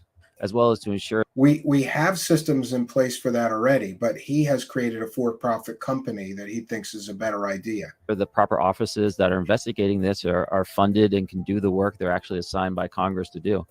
So that's what we're trying to do with the American Safe Aerospace. And if anyone would like to join with that, then go to safeaerospace.org. Or I think you could donate money as well. Yeah, I think at this point, we really need to break down the different silos that are having about this conversation within the different avenues of government, because I think that right now is most likely one of the biggest burdens that are slowing things down. Let's get everybody on board. I know the All-Domain Anomaly Resolution Office is aware of that issue, and they have the work cut out for them. But I would just say, and I'm not speaking to the government, because the government is made up of very small groups and people and organizations. And so I would say to those small groups and people, this is a time to start sharing that information and offering it forward. And Arrow is your avenue to do so. Yeah. Another for-profit defense contractor with government ties. He's going to bring us. He's going to bring us the truth, though. The government has billions of dollars in hardware, but somehow his defense contracting company is going to do a better job at identifying unidentified aircraft. And I'm sorry, I'm just not buying it. And I've got another piece to share. Another piece to share from Ross Coulthart, disgraced journalist, right? And this one's from a Spaces, but still very relevant, I think. Here he is pushing crash retrievals again. And who is he with? Well, he is with some of the same UFO horrors that we have shown earlier. I can tell you, there are people other than Lou Elizondo who are coming forward. Great. Let's have their names, Ross. Stop lying to people. Who are giving evidence both to Arrow and the Congress. And there are others lining up who have far more to tell than Elizondo. I really can tell you. Well, Elizondo didn't tell us anything, so that would be an easy sort of mark to get over, I would assume. What did Elizondo do? Lie to us? There is room for optimism here. We are looking at, I think, quite astonishing revelations coming up. Astonishing revelations are always coming in the Congress. And yes, astonishing I appreciate most of them. And by the way, if astonishing revelations were made to members of Congress behind closed doors in classified briefings or meetings, that doesn't get revealed. So what is he talking about? Them are being made in secure SCIFs, secure compartmentalized information facilities where secrets aren't. Well, you want the James Bond aspect, so throw SCIFs in there, make it sound like these meetings are really important and super top secret, Ross Coulthart, you asshole. Meant to leak.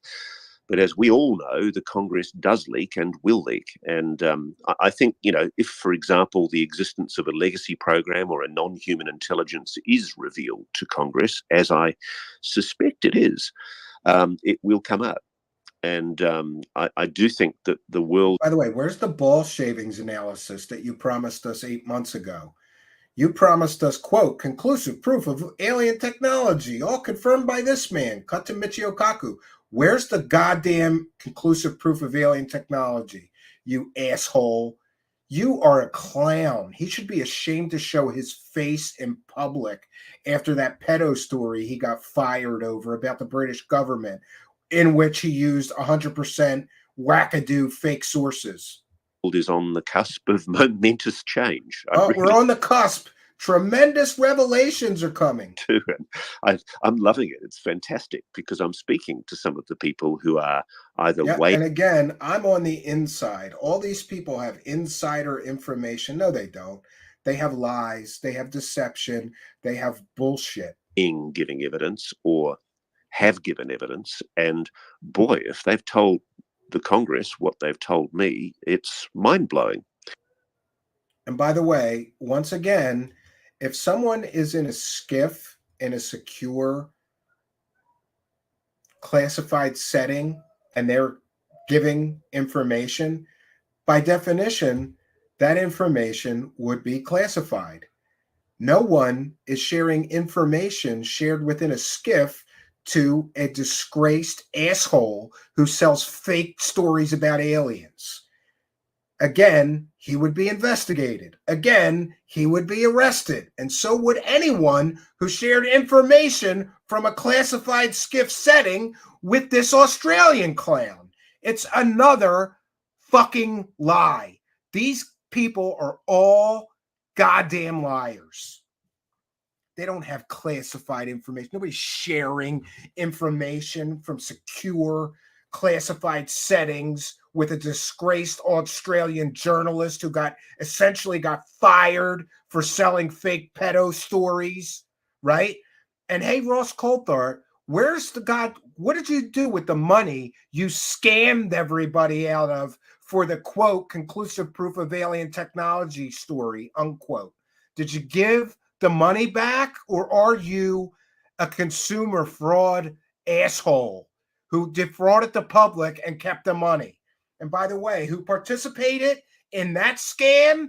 Gary Nolan participated in that story, which was 100% provably a fake story. Gary Nolan, do you need the money that much, dude? Don't you make good enough money being a college professor? You have to scam people with fake UFO stories to survive? I know mascara is getting expensive, Gary Nolan, but geez, did you give the money back that you were paid to help him legitimize a fake story by scammily involving the company that you work for, the university you work for? And by the way, Gary Nolan, I am going to call that goddamn school every day, and I want to know why you are not fired from the university for using university labs, equipment, personnel, and even using students to sell fake alien stories. You goddamn slime ball. He should be fired immediately. What university wants one of their professors scamming people for fake alien stories on the side? That doesn't bring prestige to the university. He's a goddamn embarrassment to that university. He is a goddamn clown. He makes that university look like fucking Barnum and Bailey clown school by doing this shit. All right, now we're going to take a extremely short break. Always have to remind people when we do this that we are a viewer-supported show. And unlike these people making millions of dollars selling you lies, we don't do that.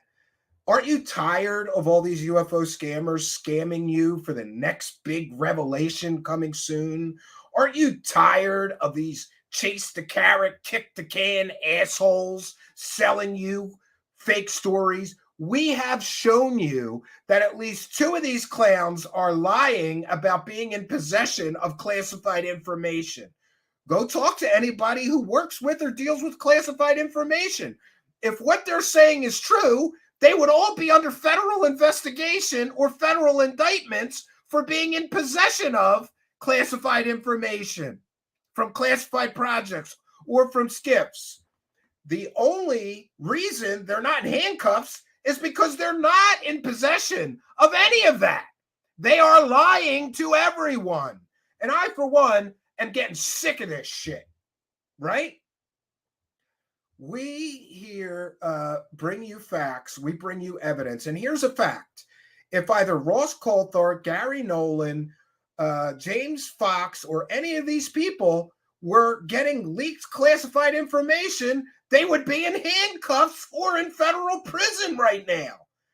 And the reason that I know they're lying about these things is because they're not in federal prison for violation of the Espionage Act. You can't go to a secret meeting in a skiff and then leak the information that you heard in that classified setting to a journalist. That's illegal.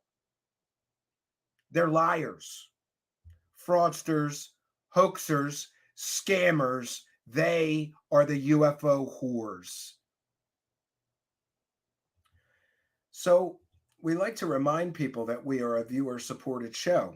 And in order that we do not sell out to the UFO circle jerk crowd like everybody else, we will remain a viewer-supported show. And in that way, you can support somebody who will not lie to you, will not offer you false information, will not, I don't know, do you want me to hug you while you lay in your delusion bubble and whisper sweet fake alien stories in your ear? This is not that kind of show. And by the way, to all of you UFO circle jerkers and all of you assholes selling all this fake shit, we're turning the heat up. It's about time that the heat got turned up on you. And if you're going to lie about being in possession of classified information, then what I'm going to do is I'm going to start contacting federal law enforcement. Then I'm going to play them clips of you claiming to be in possession of classified information. And we're going to want and demand on the record comments from federal law enforcement about why you are not in federal prison. And you're going to be forced to walk back your false, fake statements of being in possession of classified information. You clowns, you asshole liars. I'm sick of this shit. I'm here making pennies while you're making millions of dollars, lying to everybody that you're in possession of classified information. You'd be arrested. You'd be investigated. Why aren't you? Is it because you're liars? I think so. But now we're turning the heat all the way up to 11. And if you want to support that effort of holding these UFO profiteering liars' feet to the fire, getting those on the record comments takes time. Making the phone calls, doing the research, demanding answers. Then I would ask that you support our show. We are a viewer-supported show. And here's our wonderful announcer, Mr. Ian. We'll be right back.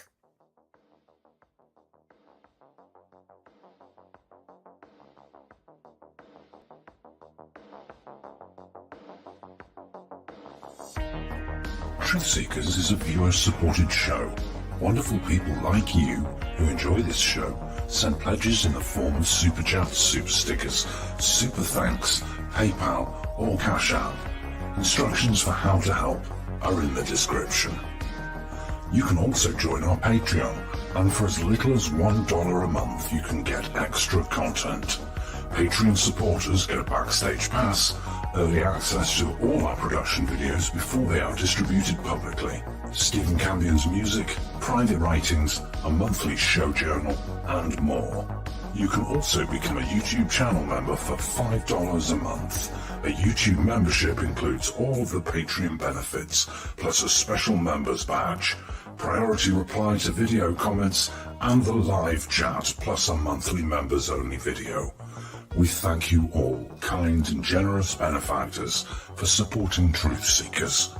Thank you for your generosity and support.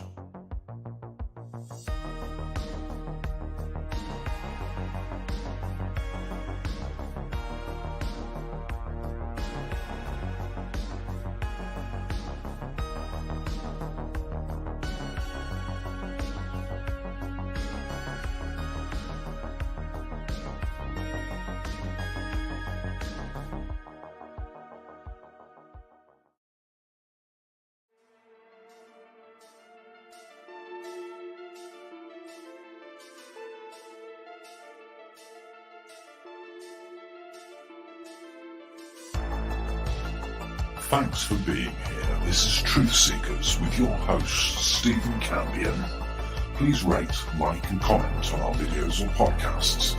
If you are listening to an audio podcast, please rate us 5 stars to help us rise in the search rankings.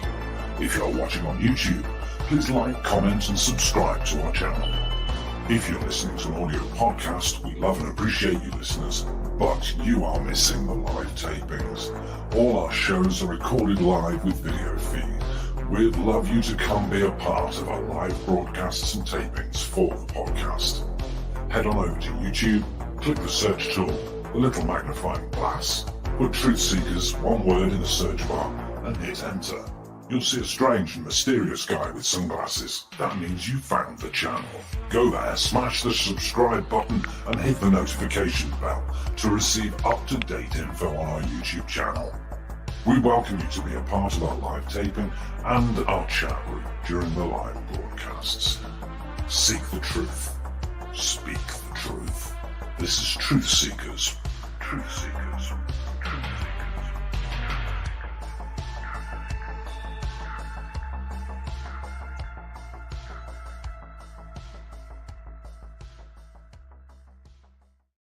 And we are back. And my voice is holding on, which I'm surprised about. We'll take some comments and questions from the live chat, read any remaining super chats, and thank anybody we need to. And also, you should know that if you become a member during a live broadcast, then we certainly acknowledge and thank you. So thanks.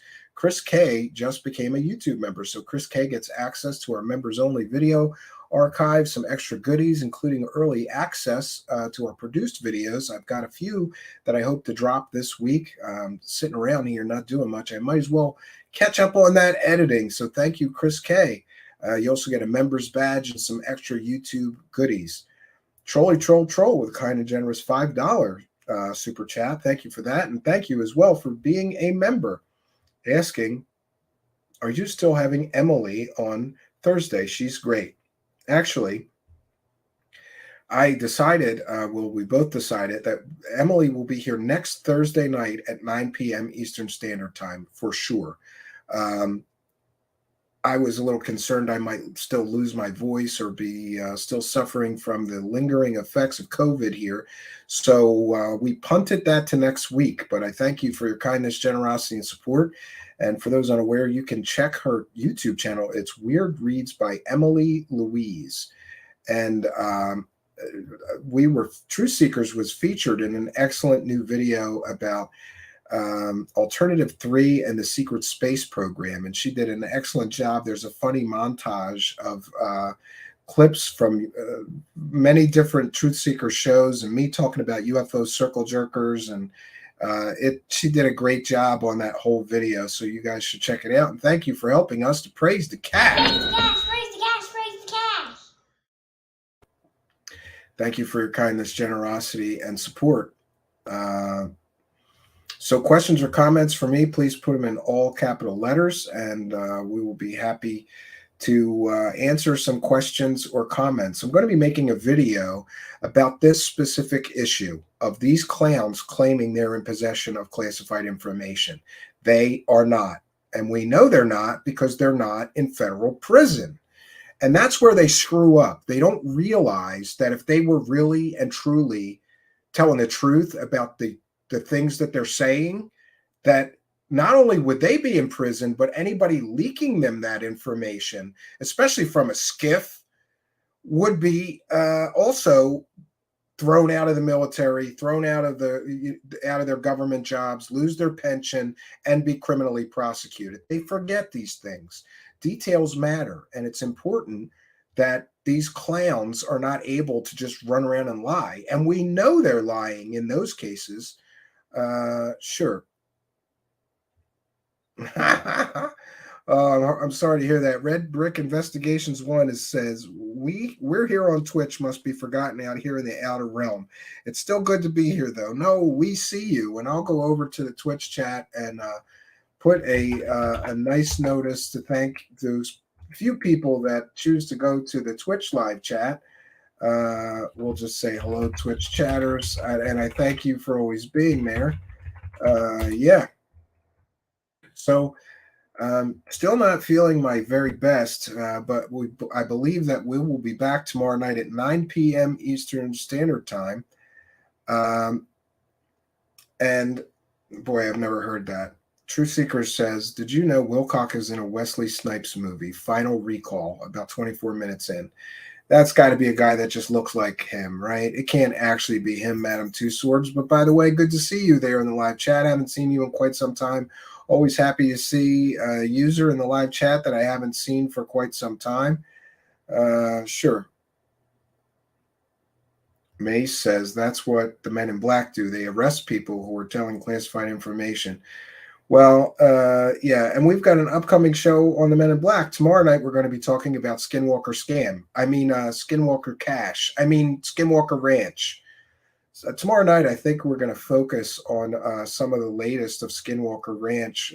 Boy, they're over-promising and under-delivering big time.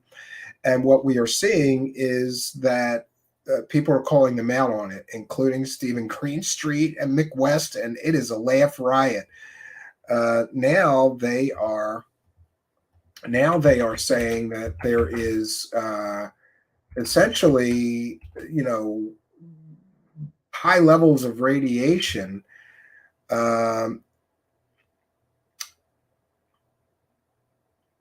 One second. I saw a question here. What are my thoughts on Ray Stanford? I think you're talking about the author of the Fatima Prophecies, Chris K. And I have that book. I'm a big believer in the Fatima event, having been raised Catholic. A pretty interesting case. And by the way, everybody saw a UFO during the Fatima events. Pretty interesting, right? I think he's a good author, good researcher. And we have a comment from Ed Ungarian, who says, Stephen, don't go too hard on Skinwalker Ranch. They'll send the portal entities after you. Yeah, they could, right? It's time to spill all the Gillian stories. If you say so, Wendell, you know my email address, right? And Patty's talking about dino beavers, right? And is available on Amazon Prime. All right, I have Amazon Prime. I'll check it out. I will check it out. Ganja is there saying hello, Stephen. Hello, Ganja73. Good to see you there. Yeah.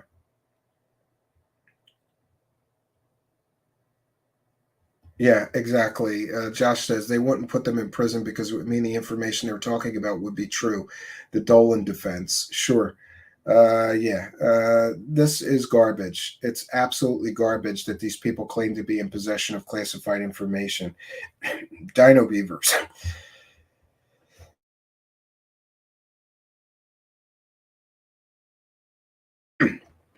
Pardon me.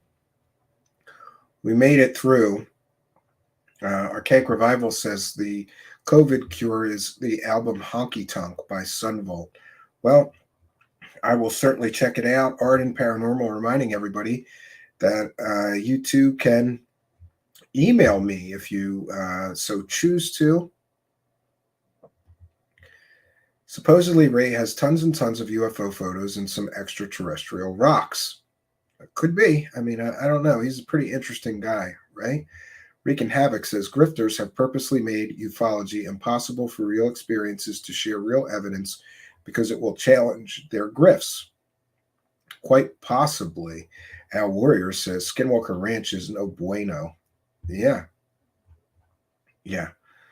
No bueno. Well, tomorrow night we're going to do a whole story on the Skinwalker scam, Skinwalker Cash, Skinwalker Ranch.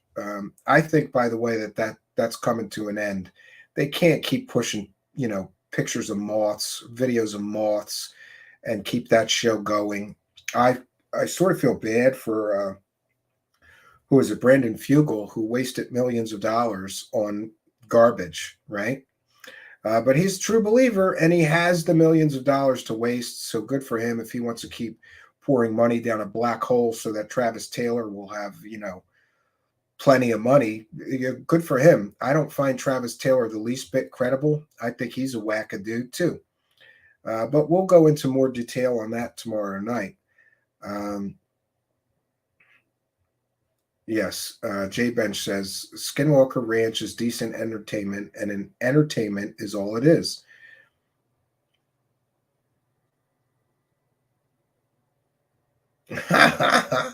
Wreaking Havoc says Skinwalker Ranch is legit. You just have the wrong people there. Give me 2 weeks and a $40 camera and I'll record more than them. Yeah, where's all the evidence? That's all I have to say. Yeah, and the History Channel has kept the awful Oak Island show for a decade. I can't lie, I used to watch that. And then I got tired of the constant kick the can and they never find anything. You know, they find a coin that keeps them going for a whole nother year. You know, it's ridiculous. Skinwalker Ranch has lots of porta potty, right? Yeah. Dr. Travis Taylor can't read a simple radiation meter correctly or replace a low battery. Yeah, isn't that convenient? Very convenient for the show, however, right? Portalets on Skinwalker Ranch, need those. Porta toilets, yeah. Well, they got plenty of that.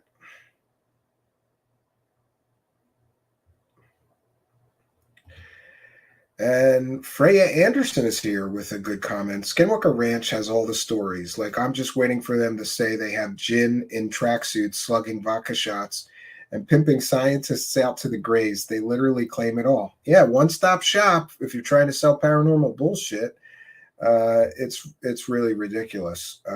Really, really ridiculous. And Patty is asking, what's the latest Green Street info on Skinwalker? I think he's getting ready to drop a new episode of The Basement Office, which will detail his experience spending a night in a tent at the Skinwalker Ranch. Dude, there are people saying that the moth is a UFO or alien. People are off the rails.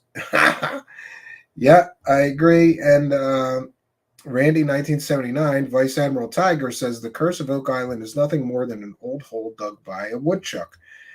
Could be. But I did wear the right shirt for today. Nothing is impossible. Are there really alien crash retrievals? You know, I have dug so deep into this, and I really don't think so. However, I wouldn't be excited if there was, you know, this stuff. And I have to say that, you know, some people that I've talked to are true believers, and they're like, oh, well, Robert Salas is testifying and he's a very credible military researcher.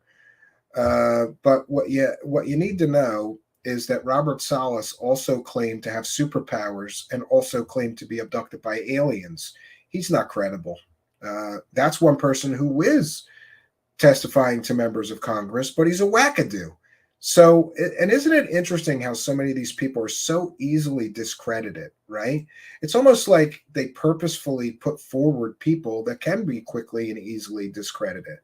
It's kind of ridiculous. Ganja 73 says, it seems like Green Street has converted to our side. Yeah, he did a total 180. And I believe that Green Street has said that when he's finished this latest series of The Basement Office, he's off UFOs and he's going to go cover something else. Not quite sure what he's going to be covering, but interesting that he's had enough. He's just, you know, he was once all chip in. Is that like the Bunny Ranch? No, that's a different scam. Yeah. So, friends, I know that we usually spend a lot more time here, but you'll have to excuse and forgive me, still recovering from COVID here. I want to preserve as much of my voice for tomorrow night's show as well as the remainder of the week. We will for sure be doing another show tomorrow. I'm sorry for the time that we have missed. I considered doing a show Monday night, but yesterday night I was really not feeling well. And I hadn't slept correctly. My sleep schedule got all banged up and screwed up, and I didn't sleep for like 2 days, and then I just slept my ass off last night and today. So I'm feeling much better, and I want to thank you all for the kind words and you know, people sending me get well gifs and emails, and yeah, I'm feeling much better. We're gonna bounce on out of here. Archaic Revival asking about Stanton Friedman t-shirts merch. I wouldn't feel comfortable doing that. You know, I don't want to make money off of a dead person, and you know, I consider him a friend before he died. I think he considered me one too, so that's not something a friend would do to a dead friend. And you know, good idea, but when in doubt, do nothing, because no harm can come from doing nothing. I just don't think it's a good idea.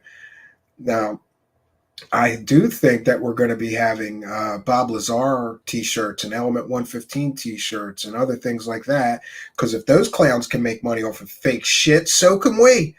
And by the way, I do want to thank our partner in the merchandising and all of you people who purchased merchandise. In the description of the video, there are links to an Amazon store and a Redbubble store. If the Amazon store only ships to certain countries. If you cannot get the Amazon store to ship to your home country, go back to the description of our video, click on that Redbubble store. That ships worldwide. I want to thank all of you. We got our first check from merchandise this month. Well, the first check came from merchandise sold during last month. Thank you all for the purchase of the shirts. It was nice to get an extra check. Praise the cash. Praise the cash. It was good to see. Nice surprise in my inbox to see so many people purchasing merchandise. And I hope that you all will continue, because I'd like to get a check like that every month, or bigger or better. And we'll be adding new merchandise to the merchandise store in relatively short order. I'm a little bit behind, having been sick for days now. We'll be catching up, and then we'll get some new designs up onto the merchandise store. Patty telling everybody to take care. Yeah, we're going to bounce on out of here. We've done our due diligence. I feel good that we're back. Still feeling a little bit not quite myself. My energy levels are very low, and I'm just tired, but it's probably being beat up. I will say this was the strangest sickness that I've ever had, and it's probably because it's not a human virus, right? Well, various other things. It's not whatever. I felt like I was dying of thirst, and unlike a lot of people, I don't know, I was getting nauseous from all of the mucus, and I was throwing up and feeling very, very dehydrated and beaten up. All I did at the cabin for 2 days straight was sleep, day and night. And I was hoping that it would just pass, but boy, that was a rough ride. That was the roughest ride home from the cabin that I've ever had. Just terrible. Whole situation is terrible. I am happy to say that my children are doing very, very well. And my wife returned to work on Monday. She had it all last week. But my family is all but mended from this experience. I don't recommend you and your entire family getting this all at the same time. Try to space it out if you can, because when mom and dad are both sick, it's hard to take care of those kids, and they're home this week for spring break, which is difficult. 2 boys too. They're running around the house like maniacs today. And I'm turning into Red Foreman. I'm like, what are you doing, you dumbasses? I hear something crash. Somebody knocks something over. 2 boys running around like elephants all day today. They are feeling better. And it is interesting how this situation affects people differently. My youngest son, Xavier, the cash clown, he had a stuffy nose for a couple days, and then he was fine. But Zachary was very affected, and he's 10 going on 11. He was very, very sick, and it hurts my heart to watch one of my sons be in pain or be ill. But Zachary is smiling and running around and feeling much better, which I'm happy to see. My wife is feeling much better and back to work this week. They're going to make her wear a mask in her office for a month. And I am slowly on the mend. I think a couple more days and I'll be 100%. I'm going to try to get some rest tonight, rest up for the rest of the week. And for sure doing a show tomorrow night, 9 p.m. Eastern time. Thursday, I'm still unsure of. I'd like to get 4 shows in this week, but I do have to get back to the cabin if I'm feeling up to it, because remember that bathroom I was sure I was going to finish because I was going to be there for like 5 days. No progress, almost no progress. And this week I have to go to the cabin and I have to stake the property lines of the new studio. and maybe pick a build site. So I'm so excited about that. I was so disappointed that I didn't get over there to do that this past week, especially with all that extra time I was given. My wife had an excellent plan. Try to escape out of here and try to escape infection. And it almost worked. In fact, when I started feeling sick, I went, oh no, because I knew it could only be the dreaded COVID.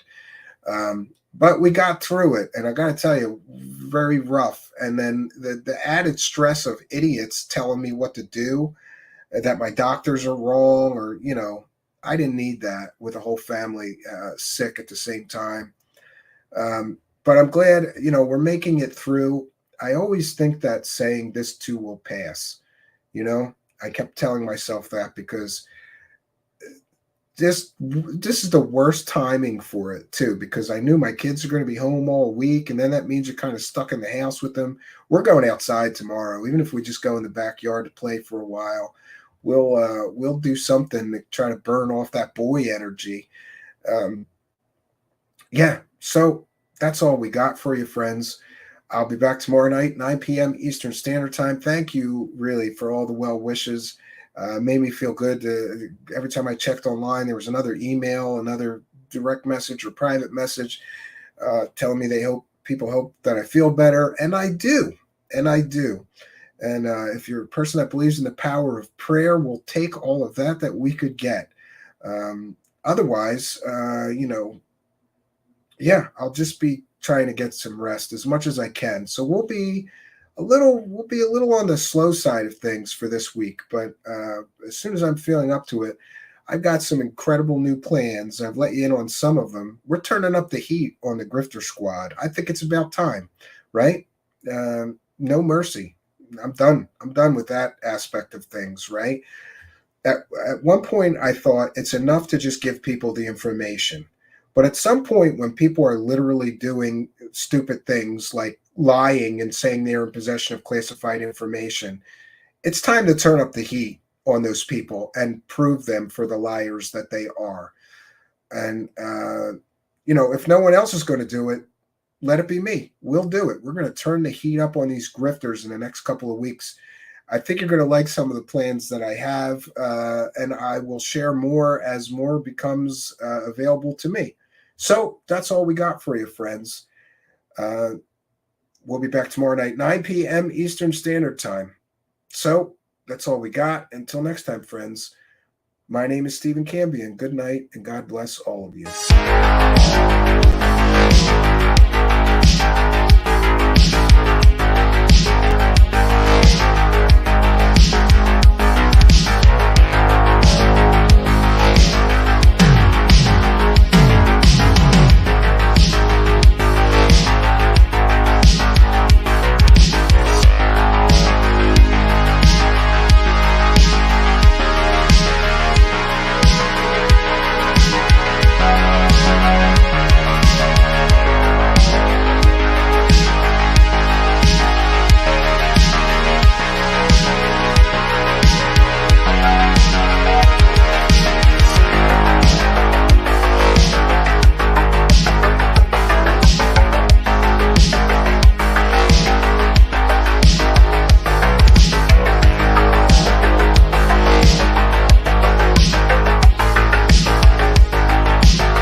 alright, alright. Goof on, yeah, man. Alright, alright. For our UFO game review.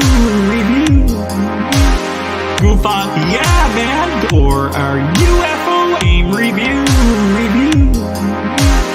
Goof on, yeah, man. Third phase of moon, third phase of moon, third phase of moon, moon, third phase of moon, third phase of moon, third phase of moon, moon, third phase of moon, third phase of moon, third phase of moon, moon, third phase of moon, third phase of moon, third moon, moon, phase. So sick of it, I am. I'm sick of it, hunt. I'm nice. So sick of it, I am. I'm sick of it, hunt. I'm nice, the asshole. I'm nice, the asshole. I'm nice, the ass, nice, the ass, nice, the asshole. I'm nice, so sick of it, I am. I'm sick of it, hunt. I'm nice, so sick of it, I am. I'm sick of it, hunt. I'm nice, you know, I'm nice to everybody. I'm not a dick, hunt. I'm nice, hunt. I'm nice, hunt. Nice, hunt. Nice, hunt. Nice. I'm nice, hunt. Nice. I'm nice, hunt. Nice. It's not about you. Third phase of moon hunt. Nice. No matter how nice I am. No matter how nice I am. No matter how nice I am. I'm nice, hunt. Nice. No matter how nice I am. I'm nice, hunt. Nice. It's all about friendship. You're nothing. You are the hater king. Hate in the community. Hate in the community. I'm nice, hunt, nice, goof on. It's not about you, goof on. Goof on. I'm nice, hunt, nice, goof on. Hunt. I'm nice, hunt. I'm nice, hunt, nice. I'm nice, hunt, nice. I'm nice, hunt, nice. I'm nice, hunt, nice. I'm nice, hunt, nice. I'm nice, hunt, nice. I'm nice, hunt, nice. I'm nice, hunt, nice. Nonsense, nonsense, nonsense, nonsense, nonsense, nonsense, nonsense, nonsense, nonsense, nonsense, nonsense, nonsense. It's garbage science. Nonsense, nonsense, nonsense, nonsense, nonsense, nonsense, nonsense, nonsense, nonsense, nonsense. It's garbage science. Nonsense, nonsense, nonsense, nonsense, nonsense, nonsense, nonsense, nonsense, nonsense, nonsense. It's garbage science. Nonsense, nonsense, nonsense, nonsense, nonsense, nonsense, nonsense, nonsense, nonsense, nonsense. It's garbage science.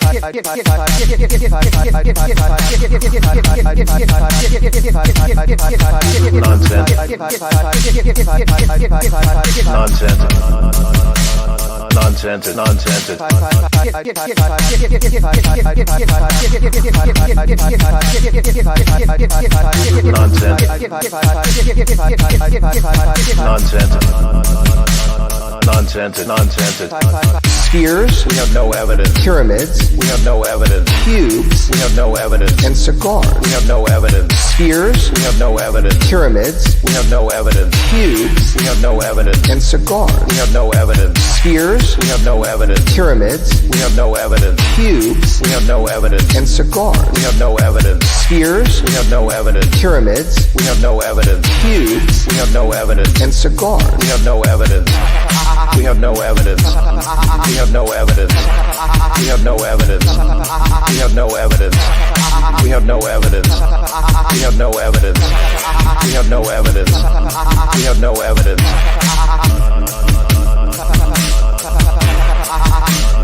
We have no evidence. No evidence.